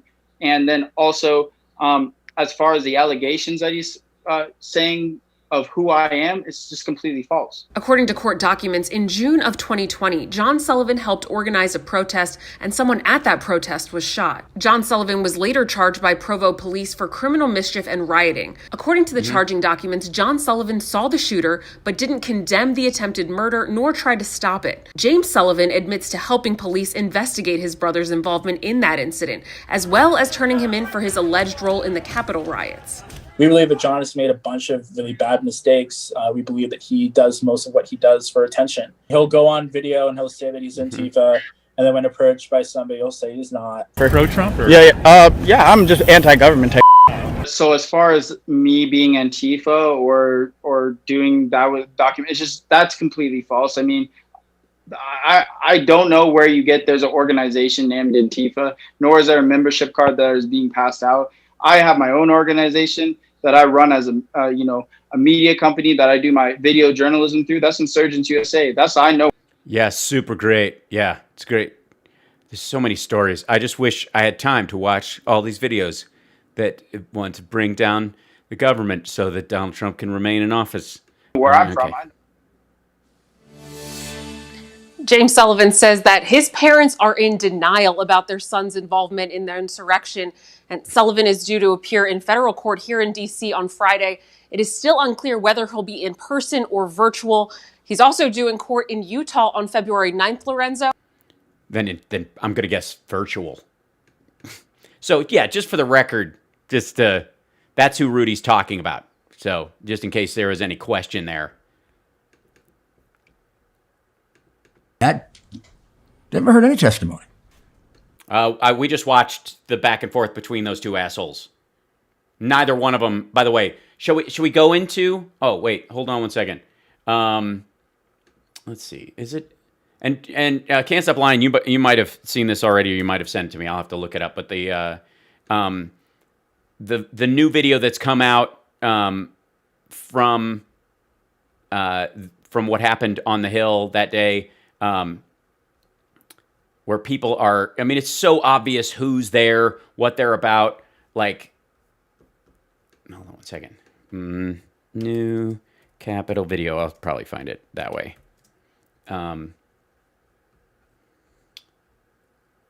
Yeah, so this is just security.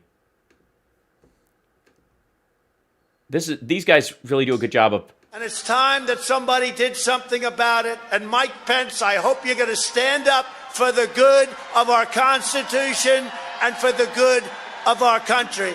And if you're not, I'm going to be very disappointed in you. I will tell you right now. He just starts wandering. I'm not hearing good stories. Trump's speech is over. It was awesome.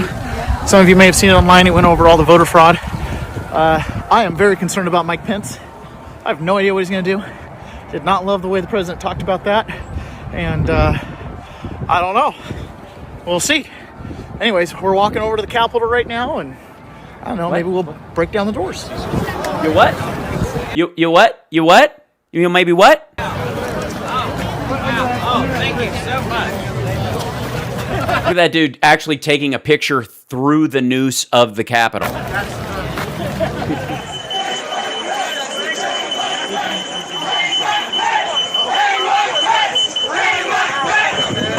Hang Mike Pence.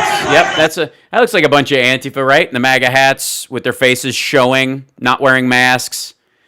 All of them being identified by stuff they'd posted on their websites and on Parler and the like. Yeah. Look at that craziness. Really, Mike Pence didn't have the courage to do what should have been done to protect our country and our Constitution, giving states a chance to certify a corrected set of facts, not the fraudulent or inaccurate ones that were asked to previously certify. U.S. demands the truth.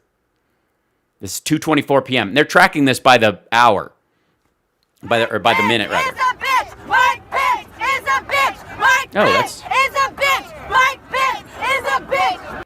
Well, that's evergreen. Mike Pence is a bitch. Mike Pence is a bitch. Can I speak to Pelosi? Yeah, we're coming, bitch. Oh, Mike Pence, we're coming for you too, fucking traitor. Well, that's adorable. That's clearly that guy's Antifa. Probably, but he wouldn't be there if one of the Sullivan brothers hadn't given him a ride. He's not that kind of patriot. He would have been home with his feet up. Go under the gallows. I hope he is put under the firing squad. Whoa. Guilty of treason. Because men like him are the reason this country's falling apart. Where is Pence? Bring Pence out! Where is Pence? Where is Pence? Where is Pence? Bring him out! Bring out Pence! Bring him out! Bring out Pence! Bring him out! That is a definite Antifa how-do. Bring him out! Bring him out! Bring him out! Come on now! Bring him out!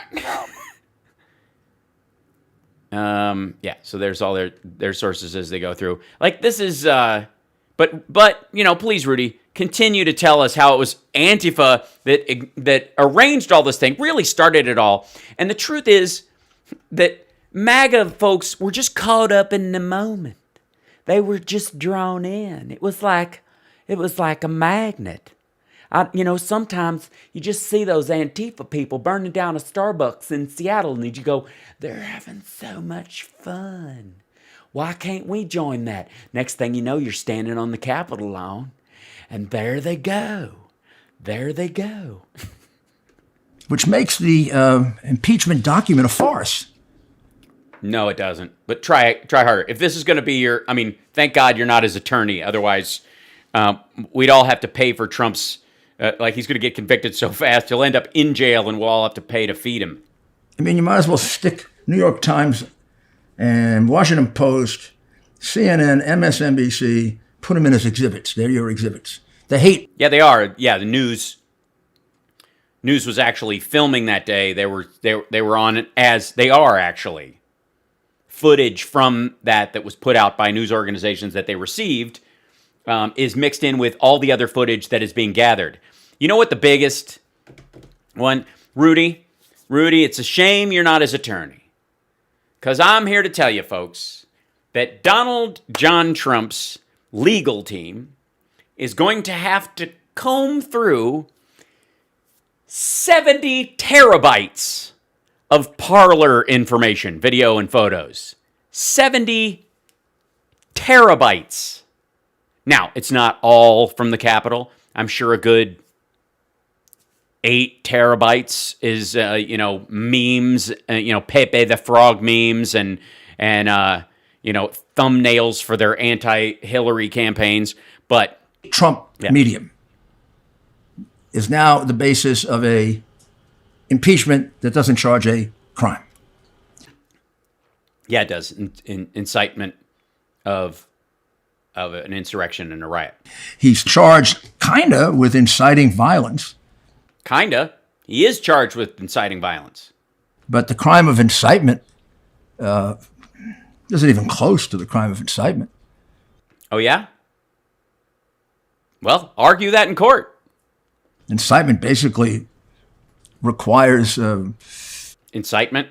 You mean like telling people you're not going to take back your country with strength and you have to fight like hell, or you're not going to have a country anymore, and I'm going to be very disappointed. You're going to need to go down there and tell them what we think, and you have to stop the steal. And, you're never going to take back your country with weakness. That kind of crap. All right.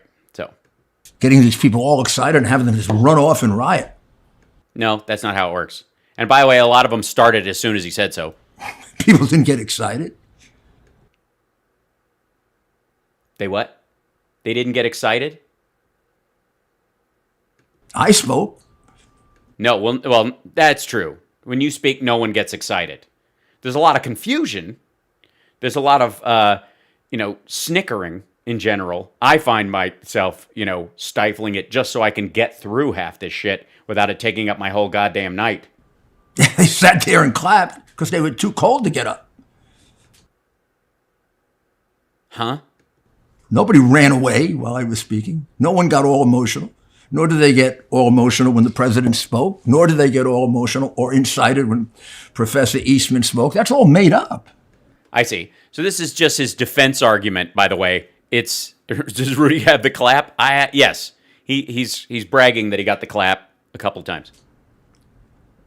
In fact, they had no evidence that a single person from the speech went to the Congress.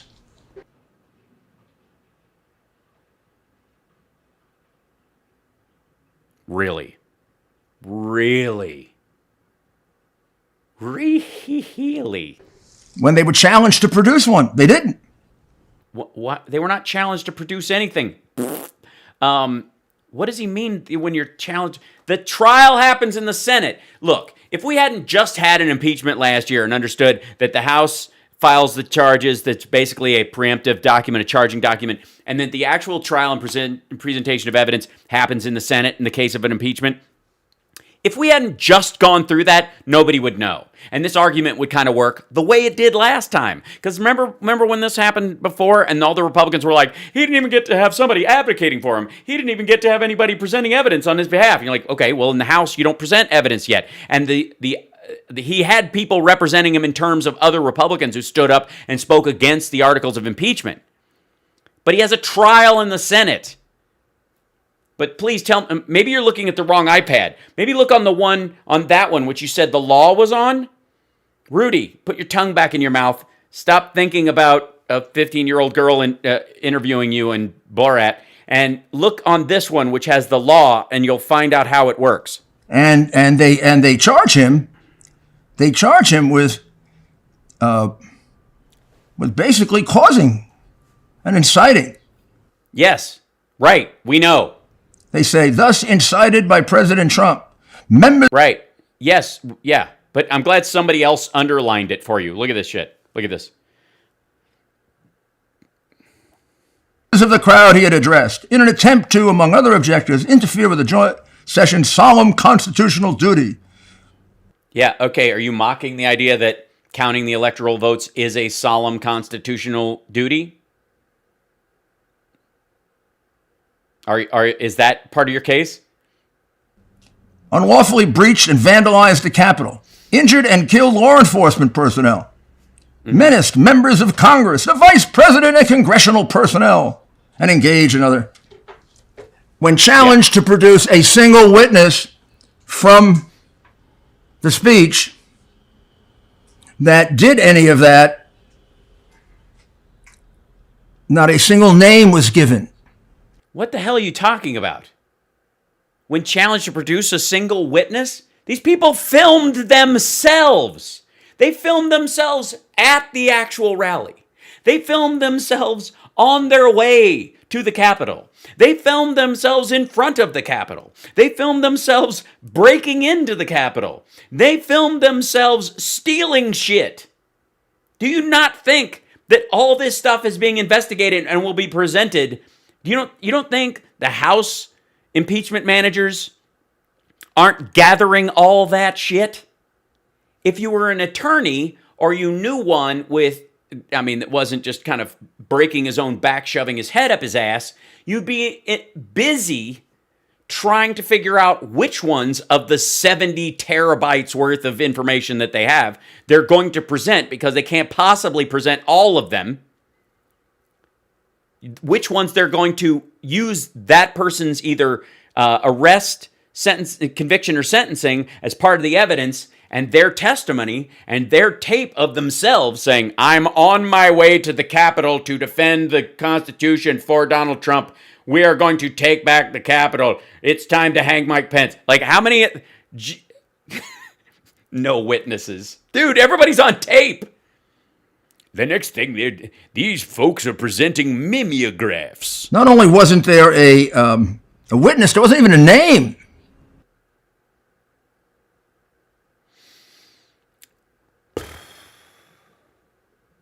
How dumb? This dumb. Well, I mean, that's you gotta just throw that out. Okay, great. Okay, Counselor, I'm gonna need you to approach the bench. I'm gonna file most of what you just said in the last couple of moments under that ain't how shit works. I'm gonna have you go back to your goddamn table, get your displays and your evidence, if you have any at all, in order, and we will hear from you after the prosecution is started. Now, understand though, they have, as I understand it, 87 terabytes worth of information, including digital footage provided by every major news network, including Fox News and the president's own phone, which was seized on Wednesday.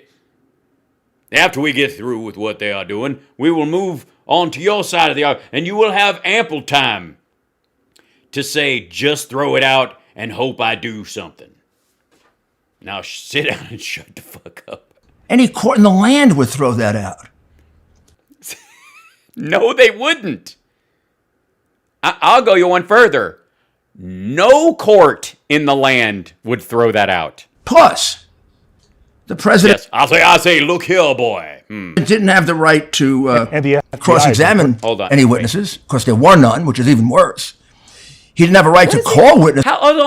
What do you mean there were no witnesses? Vindman spoke. There were people on the call. The whistleblowers came forward before the transcript was given, and the transcript matched what they said.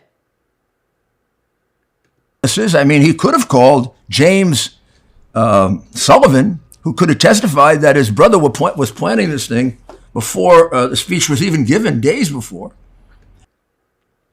And you would have to explain why 6,000 maggots followed him?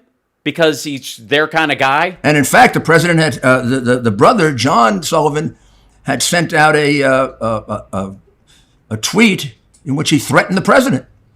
Which was tweet? Completely ignored by the Secret Service, completely ignored by law enforcement. Was it? Was it now? And not taken down by Twitter. That takes down anything conservative. Show it to us. What are you talking about? Show us the tweet. Rudy, show it. You got 2 iPads and a television show. Throw it up. Let's see it.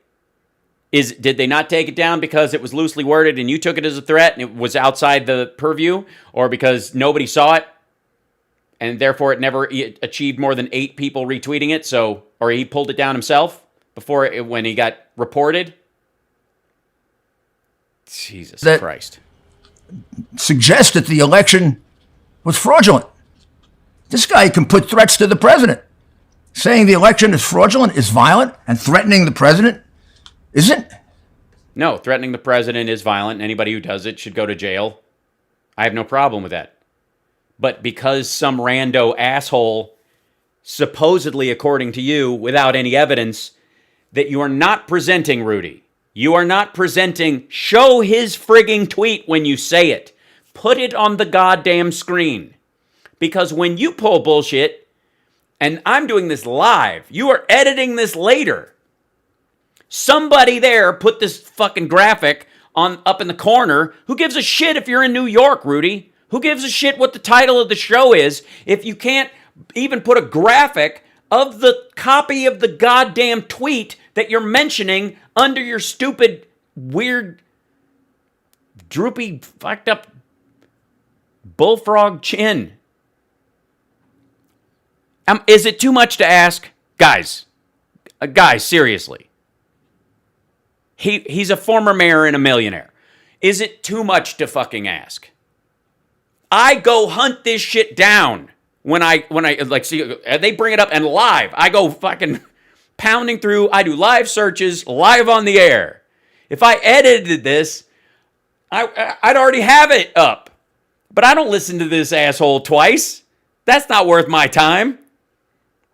But the second he says something stupid like this, I'm like, all right, let's check it out. Nope. Yeah, hold a printout up to the camera, exactly. Like, he can at least do that. We know that. For what? I'm okay. Where do we live? Oh my God. I wasn't ready for this, guys, but Rudy and I are living together. Where do we live? I don't know. Should we tell anybody? It's a little farmhouse. We're a little concerned. People might think it's too great and come visit us. We still live in America? Yes, asshole. Read the Constitution. It's being followed.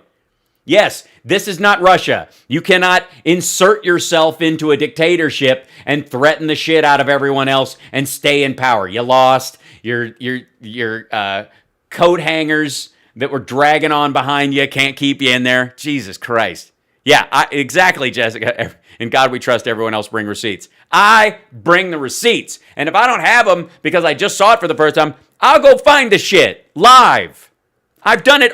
How many times? How many times have I gone, oh, that's a new one. Let's go look that up. Not knowing he mentioned this dickhead in his thing, went and found instantly on the interwebs an interview with both the dude he's mentioning and the brother who supposedly turned him in. And you can't throw up whatever goddamn tweet you're talking about? You lazy bastard. Lazy. Just saying. Rudy, you're lazy. Or are we trying to recreate East Berlin? Yeah, that's what we're trying to do. Mainly for the very sharp jackets and everything. It's very smart clothing. Argue what you will about the wall and all this kind of things, but, if you can't argue the buckles that they had and the medals and the sharp haircuts and the pow, I mean, honestly. What's going on with these Democrats? How have they become so dictatorial? How can they... Dictatorial? They're going through the legitimate process. They are carrying out an impeachment. You have an opportunity to meet them and present your other side of the case. None of this is dictatorial. If they tried to, if the impeachment articles, they just blew up the impeachment articles. And we, the House, do declare that Donald John Trump may never hold office again over the course of his life. You'd have a case. Wouldn't you? Wouldn't you, Rudy? You'd have a case. But it's not that you're selling something to people and trying to lead them astray. It's not that you, I guess, feel like you need to defend your client anymore because he's not paying you, and he can't pardon you anymore, so I'm not quite sure whether... It might just be, Rudy, and follow me on this, that you're just fucking dumb. It might be that simple. He might just be dumb. Write things like this. That people from the crowd went there? Yes.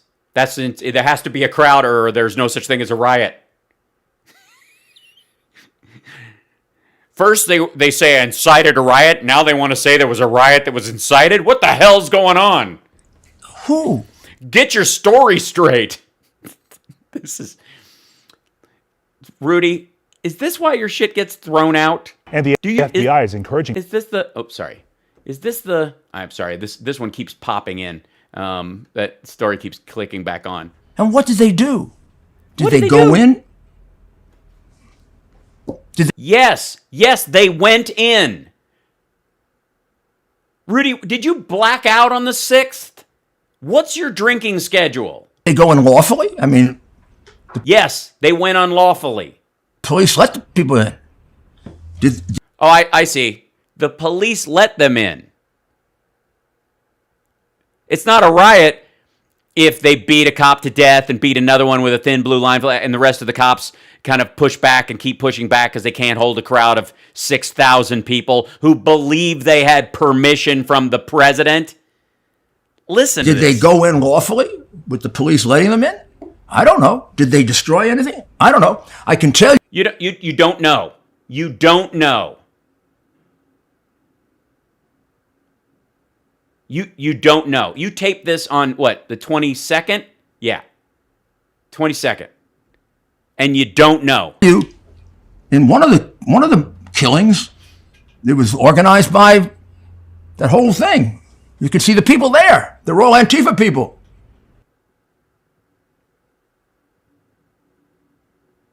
So they set up Ashley Babbitt. She thought, I'll just join it. I walked all this way.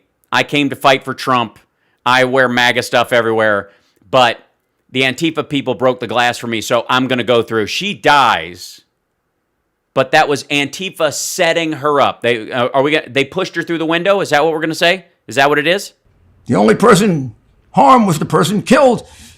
And that was a Trump supporter. And that was the only Trump supporter you could really find there.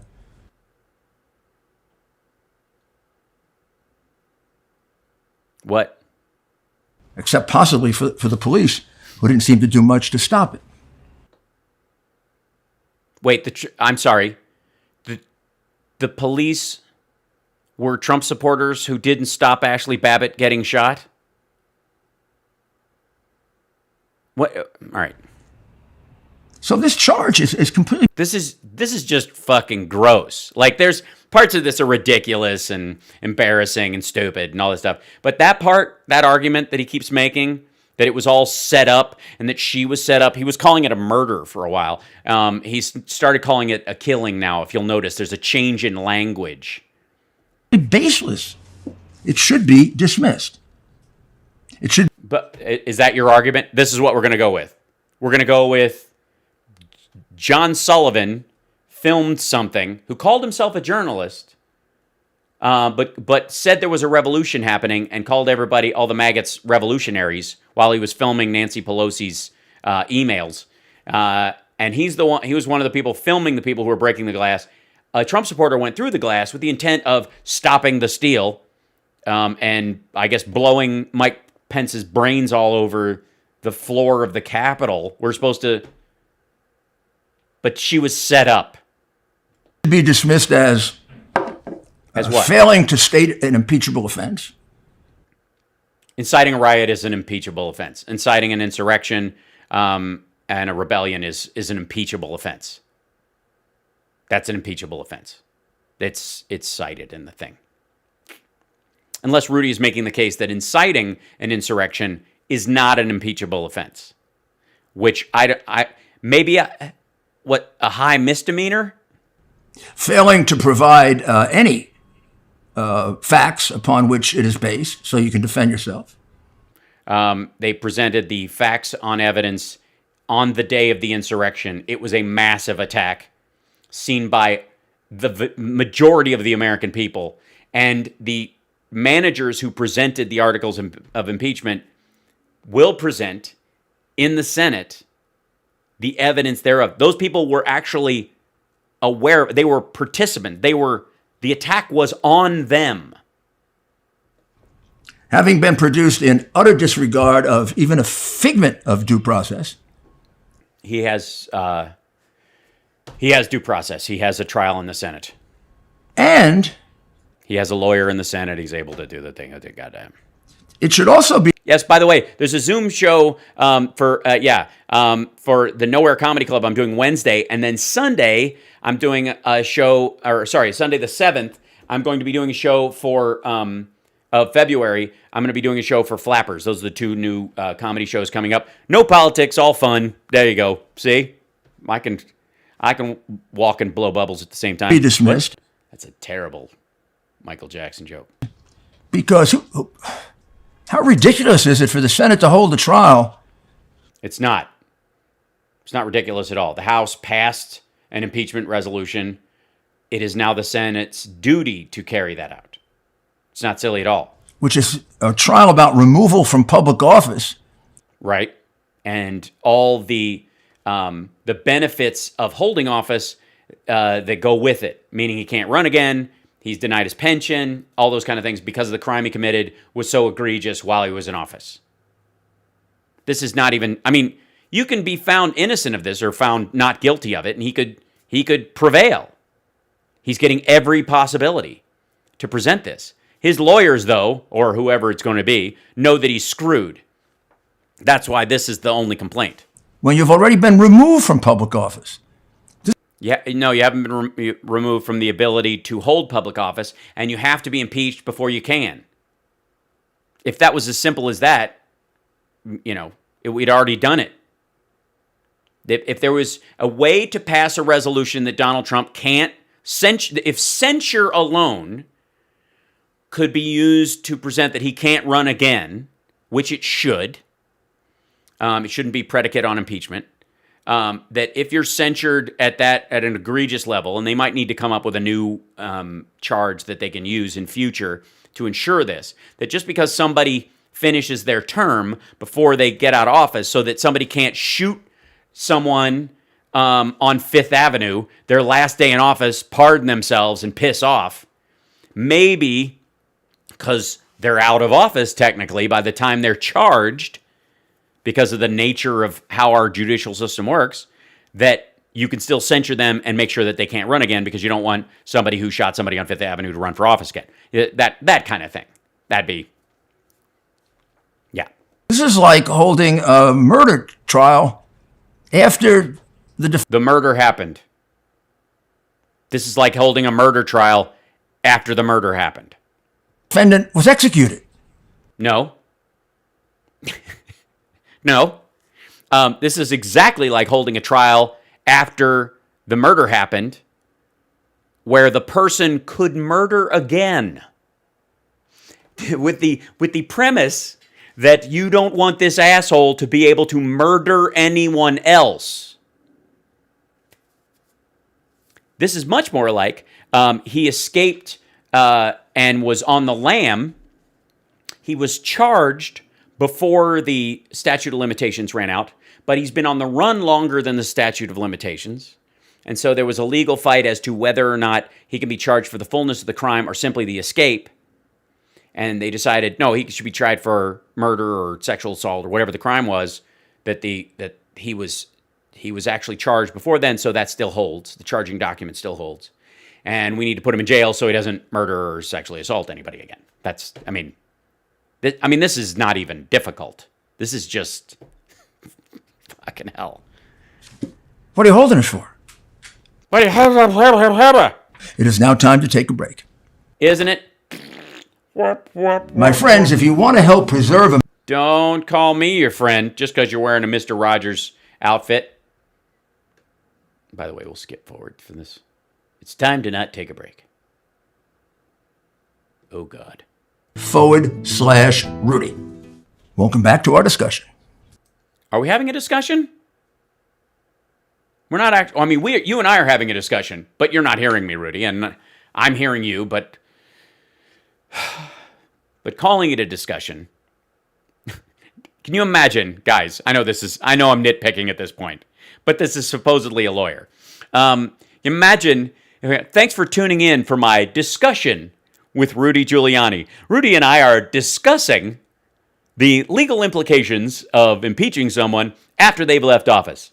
And we're taking a pro and con. But I hope, Rudy, if you don't mind, please continue our discussion. I'd like to... Let's look at the Constitution now. Yeah, let's do that. Why open with that? This is something that Democrats have been trashing. What is the... Is that them slashing the Constitution? Is that what we're supposed to... Or are they bitch slapping the Constitution? This is what we're supposed to... I don't know. It's a close shot. I couldn't... For 5 years. 5 years. Oh, all right. Well, we just started, so it was just really... I'm glad you believe that pre-Trump we didn't, we weren't beating up the Constitution. So basically everything that happened during the Obama years was valid, and it was really only just Trump derangement syndrome that's made us hate the Constitution. Now that he's gone, we'll go back to loving the Constitution. Oh, look, we are. All during the time I represented the president, my stomach was sick. Well, if I had to look at all that evidence to know, in discovery, I'd probably shit myself bloody too, Rudy. Go ahead. They're phony invocations of a Constitution. They have the phony invocations of the Constitution where they would read it and interpret it as written. Hi, Colette. Thank you. Hello, Ireland. How are you? Shown utter and total disrespect for. If people should be impeached, it's the people who tried to frame Donald Trump of a crime. They tried to frame him. It was a big frame up. They're framing you, kid. That he didn't commit collusion.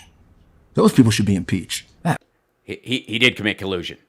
And if Rod Rosenstein hadn't stopped them from looking into his finances as part of the Mueller investigation, we wouldn't be even having this conversation, because Mike Pence would have been president during the time that the pandemic started, and he would have probably just, because he doesn't give a shit about Trump's followers in that regard, would have just gone and brought back in the pandemic response team that Trump had kicked out. Or prosecuted, or both. Yeah, just throw on what charge? Suspecting that everything, that him ignoring bounties on our soldiers, that him siding with Putin repeatedly over the intelligence community, that him denying that the Russians attacked us in our 2016 election and were intending to do it going forward, that forever siding with him, that they were somehow suspicious, that he never seemed to take the side of the United States when it came to Russia. It was America first everywhere except Russia, which is Russia first. Right. Nothing happened to them. Nothing. Schiff. Nothing. Said he had evidence of Russian collusion. Never produced. He did. There's plenty of it. People went to jail. He had to pardon a bunch of those assholes who were acting on his behalf. This is just RICO gangster shit. This is the kind of stuff that Rudy pretends to know about. Said it on television, not just on the floor of the House. He's not immune. What are you talking about? Yes, he stands by what he said. What he said was clear, concise, and based on evidence. But please tell us how stuff should be thrown out. This is just bloviating. Why isn't that a conspiracy to defraud the United States, along with his other phony, lying congressmen? Because they sought a genuine impeachment. He ended up staying in office. There were limitations on the investigation that actually protected Trump from actually receiving the punishment he deserved. That's why. Because even though everybody knows Trump is on the hook to Russia, because of legal limitations put on by his own DOJ, there are areas that the Congress couldn't go. And they stayed within those guardrails. They're still in office. That'd be a real impeachment. That'd be a real impeachment. They can be removed from office. Well, then file charges. Go to Jim Jordan and present your case. You don't think he would put this? It says, yeah, it's very gross, Amy. The Senate shall have the power to try all impeachments. The Chief Justice shall preside, 2/3 necessary, and then it explains what it... Desert Claire, Rick Perlstein's article is ridiculous, just for the record. It's for judgment in cases of impeachment shall not extend further than to removal from office and disqualification. Yep. Well, there you go, Rudy. Look at that. Look at that. We've already gotten back. Ah, that's nice. Look what happened there, Rudy. You did it again. It's just like that moment when he was reading the, Section 2, Clause 2, of Article 2 of the Constitution, where he stumbled on the word manner and went, oh shit, there goes my whole argument. Literally, we just watched a man just literally drive nails into his own goddamn tires. This is the dumbest we have ever seen Rudy Giuliani. I swear to God, this takes the cake. We've seen a lot. But man, yes, Heather, I feel like I'm watching One Flew Over the Cuckoo's Nest, except there's no, feel-good, hopeful story that, the lunatic will get out of the asylum and seek his old life back. Seriously, honest to God, Rudy, how do you not see that shit right now? Look. 2/3 necessary, and then it explains what it's for. Judgment in cases of impeachment shall not extend further than to removal from office and disqualification. So if impeachment is from removal of office. It isn't. Impeachment is the indictment once he's found guilty of the charges presented in the impeachment, because impeachment is not removal. So just because you've been removed doesn't mean you can't be impeached, because you can be impeached but not removed. See how that works? But you can be found guilty in the Senate and disqualified from holding office in future. Dipshit, you just read it. You just read it. God damn, this dude is dumb. By the plain language. Grown man. Millionaire, grown man, former mayor of New York City. The one that came up with stop and frisk. So, weigh that as you will. But legal degree. This jackass just read that, I think, for the first time. Of the Constitution, Article 1, Section 3, Clause 7. Right. If it's for removal from office, I underline removal from. Yeah. And then did you underline disqualification? Office. Disqualifying? Just in case anybody thinks it's for anything else. Asshole, it's the Constitution. That's the one thing we don't have to cite. What the hell is this? Look at what are you showing us? What is this? Oh my God, Rudy, this is moronic. First of all, look, I know you guys know, I know you guys know that it drives me ape shit that this asshole can he can do this show all the time, and he doesn't put any graphics on the goddamn screen. He doesn't do it. All he has to do is have somebody do this later. Talk as if, and then his son or whoever the fuck is helping, put that on the screen. Now, the weird thing is, this is in the Constitution. It's underlined, right? And he marked it out. But the Constitution is something we can all find, much like the impeachment documents. Notice that we had an angle where we could look at what he was reading, but he didn't show it to us. This one, he's rolling around. I don't know what the fuck this is.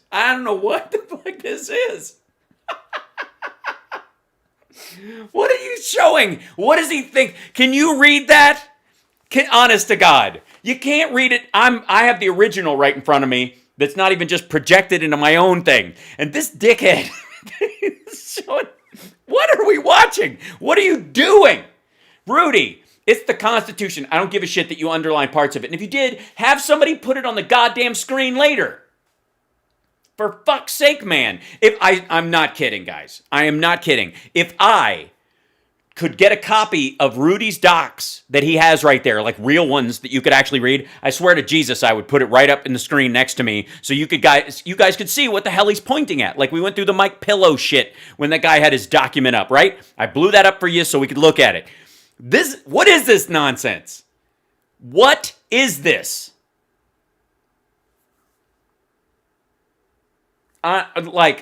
There's embarrassed and then there's just aggravated. The fuck, Rudy? So how can you remove someone from... How can you expect anyone to read that? No one knows what you're pointing at, asshole. Like, you just told us what it is.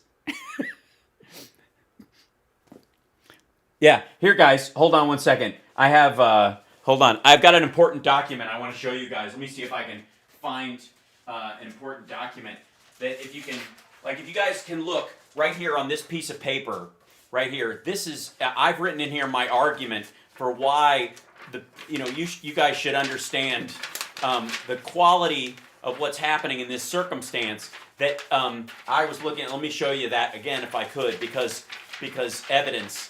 But I even put a dot next to it on the paper. Can you guys make this out?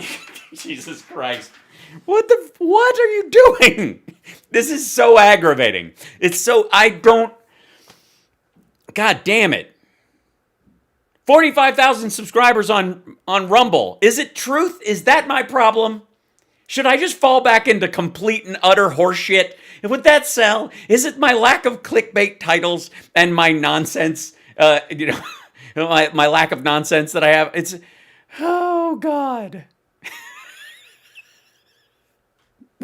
It is compelling evidence. See that? Yeah, see? Look. Point. From office.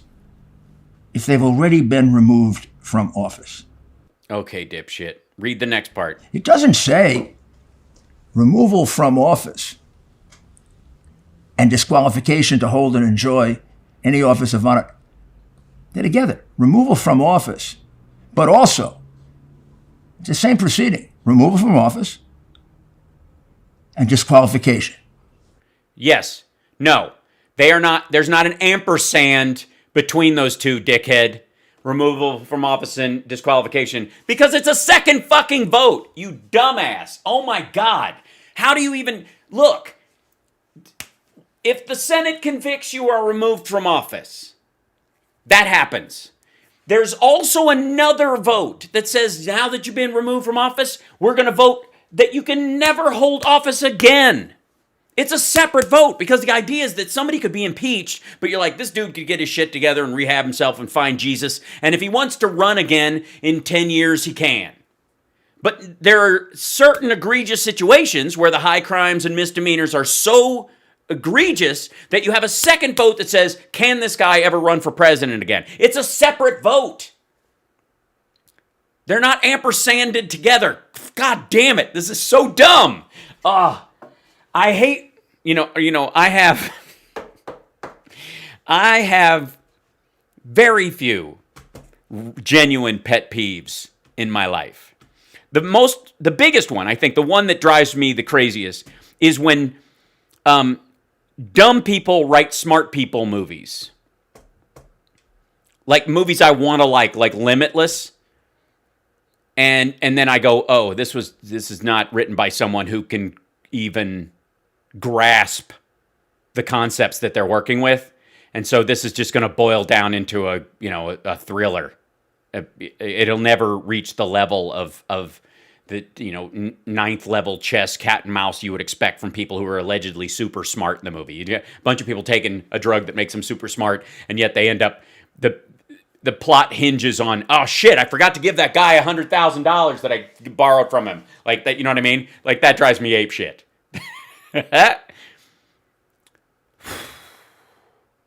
The other one is when I know more about the law than lawyers.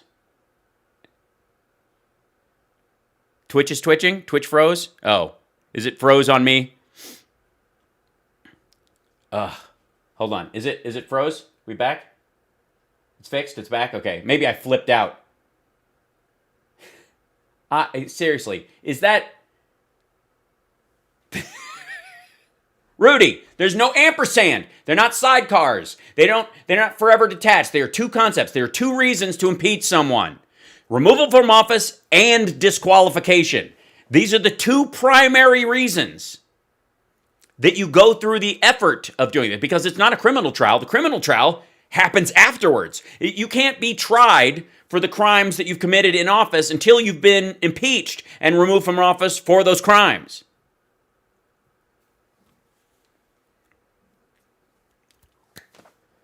And again, I wouldn't know as much about this as just like the rest of us if we hadn't already been through this shit before. 2 in 1. Twitch glitched? Did it stop twitching? Did it stop glitching? Did it unglitch?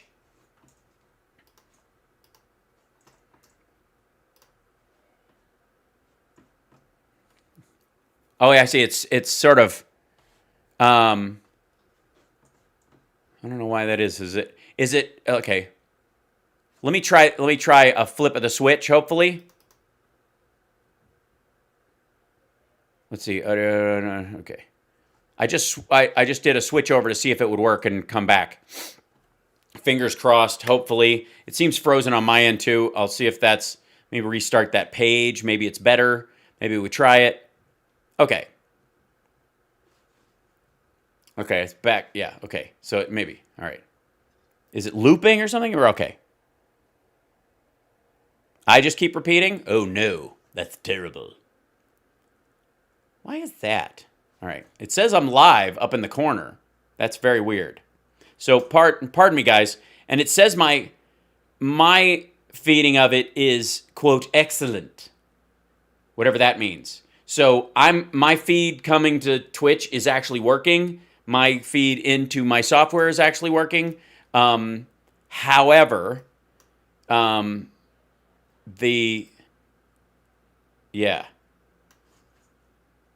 Can you guys see it? Okay. It's skipping like a scratch record.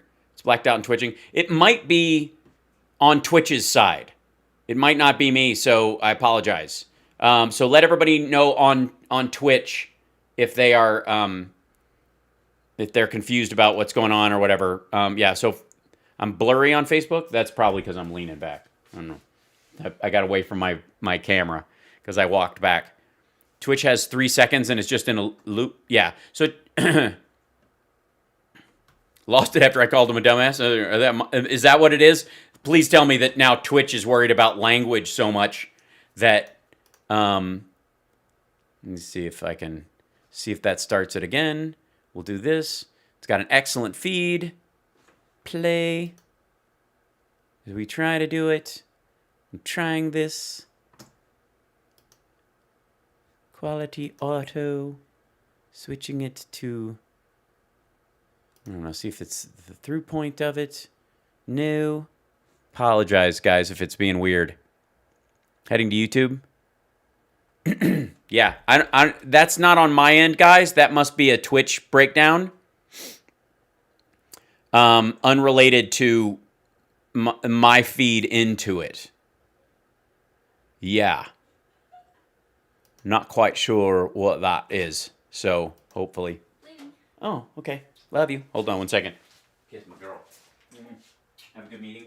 Good luck. And Twitch is freaking out, so I didn't know if Ethan knows if it's dead on his end on any of the other sites. So we'll check it. Just happened, so might be back up in a minute. Okay. Love you. Be safe. Sorry, I had to kiss my girl. She was heading out, so you know that's how we roll. All right. As soon as I'm back up and running, and I have you guys. Rudy felt threatened, right? Periscope and Facebook and YouTube are fine. Hassan is up on Twitch. Oh, so clearly it is broken. So let's see real quick. I'm gonna do one more flip over, and then give it a second to redress and start again, and then back up. There we go. And then try this. Okay, it should be back up on Twitch, I think. Gonna open a new. Hopefully. Thoughts coming, maybe, perhaps. Don't know.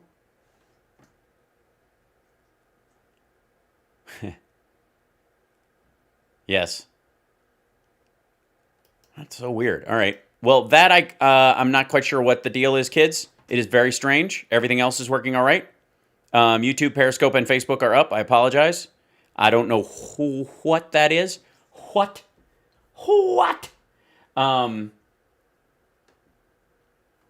Let's see. Try this, maybe. Start replay buffer, test widgets as we go. So, yeah, there's no real way for me to test that thing. Yeah, you can still, chat. It's just cycling through. I'm not quite sure what that is. I apologize, guys. Yeah. I'm feeding through there, but that's just on their end. Let me, one more time. Got to turn that off. Yeah. I gotta. All right, I will check that later. I'll have to do that after. Let me see if I can do this. No. Yeah. All right. I'll leave it up for now, and then I'll fix it afterwards. That's the only way to do it. Otherwise, I'll flatten all my tires at the same time. Sorry. Your mom can still chat. That's what the proceeding is about. Okay. But back to Rudy's dumbassery before we had from office. But also, it's the same proceeding. Removal from office and disqualification. Nope. Two separate things. Rudy, you're playing dumb, or you are actually dumb. There is no third option. That's right. One finger, Rudy, is you're a dumbass. Second finger is you're lying. 2 in 1. That's what the proceeding is about. Bullshit. If you can be removed from office, but you're allowed to run again, which happens, then they are not aligned. They are both intrinsically optional in that phase. If you've already left office because of the impeachment, if you resign, they can still carry out the impeachment because they have to rule on that before they can declare that you cannot run for office again because what you did in office was so egregious. It's absurd. You're absurd. No, you're absurd. Hold an impeachment for removal from office for a person already removed. No. We're not holding an impeachment and removal from office. We are holding an impeachment and a disqualification. But thanks for reading that and then pretending you didn't read that just now. Idiot. This Congress has done, and this new one I'm sure will do even worse, horrible things to our Constitution. It's tolerated a level of censorship by not removing Section 230. What are you talking about, a level of censorship? The removal of Section 230 and making social media networks carry the words of everyone regardless of their terms of service and forcibly imprint the words of the president onto their website, whether they want to or not, is a violation of their free speech. What was that? A level of censorship. Thanks. On free speech, it's the worst. That was thanks, Stephen Lee. Do you think they'll put Rudy with the general population? No, I think the general population will argue that the smell is cruel and unusual punishment. First deprivation of free speech in the history of America, and it's done nothing about it. It's taken the... There is no deprivation of free speech in the removal of people from social media because they are private companies which have terms of service, and if you violate those terms of service, you can't use those social media sites anymore. There are other alternatives. You can always have your own goddamn website and put whatever you want up. Stormfront has a website. Shut the fuck up. The benefits of it, because it's all been for the benefit of the Democrat Party. Oh, has it? It's been for the benefit of the Democratic Party? It's the benefit of the Democratic Party, right? Or is it simply at the detriment of people who insist on yelling fire in a crowded theater and sitting there eating their popcorn and complaining that the movie's been shut down? That censorship, by the way, constitutes by far a massive, massive illegal campaign contribution, way beyond any of the nonsense they were talking about in their false pursuit of Donald Trump. How is it a violation of campaign finance that I don't have to let you talk on my platform? Okay, this is next level nuts. I see. So if you have a super PAC, wait for it. According to Rudy Giuliani, if you have a super PAC, which is voicing an opinion on an issue, not a candidate, because that's what they're allowed to do, then if you don't carry the opposing view in your super PAC ads, you're violating the free speech of people who don't agree with you. Sorry, what was that about shredding the Constitution and free speech again? What was that? What? Trump. Massive contributions by Zuckerberg and Dorsey and the would-be dictators who run. Yeah, by would-be dictators, he means Snapchat, obviously, and TikTok. Get out of here. The massive dictators. By the way, if it wasn't for Twitter and Facebook, Trump wouldn't be president. They just let shit slide. And then by the time they started instituting their terms of service like it was something serious, he was already in fucking office. High tech.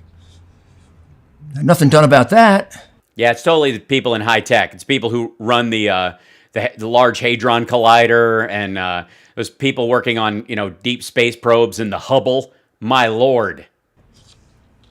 Big tech is out of hand. He's being charged with insurrection? Yes, he is. He is.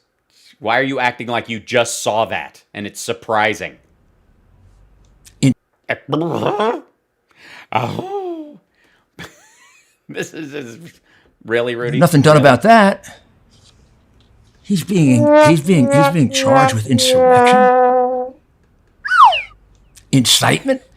When the people had gone in already while the speech was still going on, and the people at the speech were sitting there like frozen mummies. Okay, we looked at the time scale. I mean, when I finished my speech, I stayed for the rest of the speeches, and everybody with me wanted to go. I mean, really. Yeah, they were bored. Everybody with you was over it. They knew you'd lost. You knew you wouldn't help. They wanted to be out of town when the fire started. They didn't want to be anywhere near the stage when Mike Pence had his brains blown out while he was hung in front of the Capitol. It's like, look, a lot of, my friend, the getaway driver was like, let's get out of here. And I was like, no, we wait until the crime is complete. And he's like, no, I was only paid to drive starting in 12 minutes. If they're not in the car in 12 minutes, I'm out. People that love President Trump, and they wanted to go because their lips were getting blue. And I said, no, we can't walk out. It would be embarrassing if we got up and walked out. At the same time, I was freezing.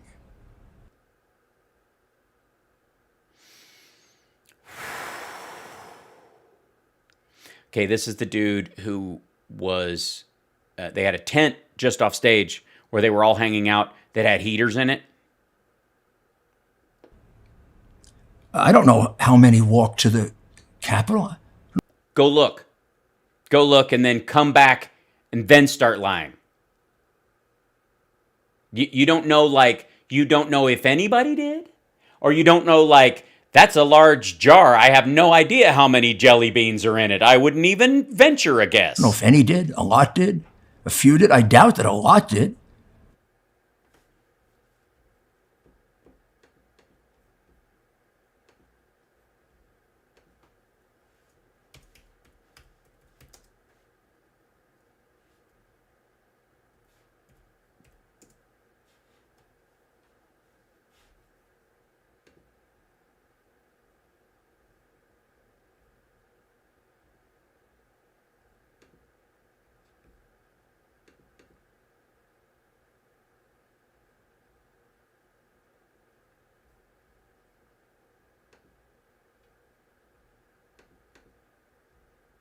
Mm-hmm. You what? You what now? You doubt a lot did? Probably not a big deal. Probably wasn't, I think everybody just exaggerated it, right? Everybody just made it up. Like these guys, you can tell by them, look at their faces, look at their suits and their little Secret Service pins and stuff. You know those are the kind of guys that overreact, right?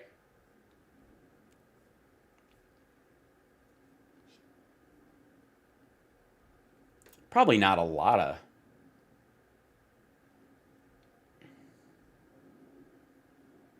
It doesn't look like a lot to me. I mean, define a lot, really.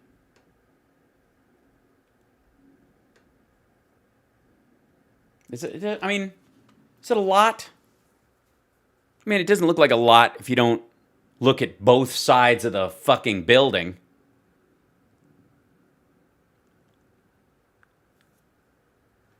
Yeah. I'm sure it was Antifa, though. This all reeks of Antifa. I mean, look at these guys. They're just...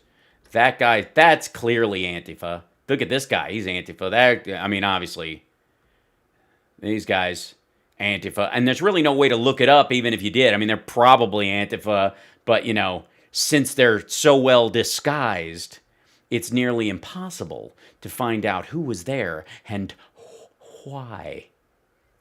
I love how there's like a soccer riot in the middle of the pictures. Yeah, I don't know if it's a lot, really. Not necessarily a lot. That doesn't look like a lot. That's fine. I mean, look at that. I mean, you have to understand. There is no way Rudy has had time to glance at any of these pictures. There's no way that Rudy at any time was able, honestly, where are they? Where are these, he's there. He couldn't have known. Yeah, I saw you're right, Mark. I saw the Antifa card falling out of that one guy's pocket, clearly. Antifa, especially known for the thin blue line flag. I'm sure these folks, yeah. This is when they started, like at the very beginning, they started pushing back, right? There you go. Yeah, it's just a few people. Dude, there weren't very many. Do you even know? And this is just him being an asshole now. I don't know if anybody went into the Capitol.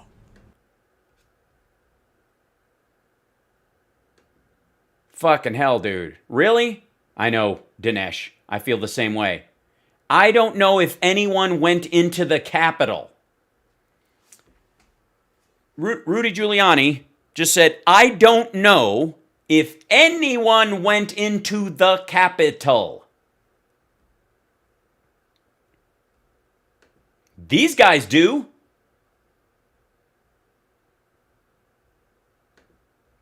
Pretty sure that guy went into the Capitol.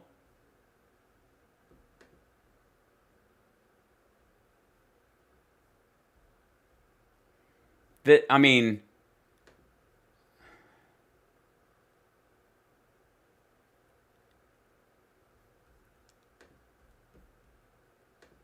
I don't know if anybody who went into the Capitol went in illegally. All of that is charged.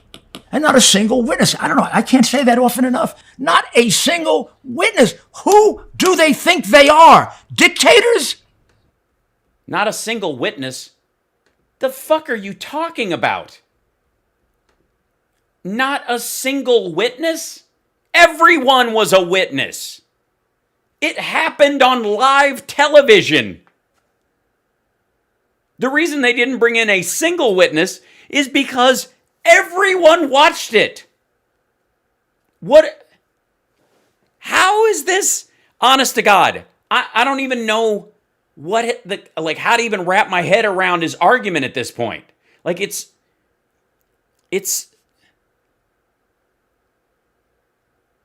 this is lunacy.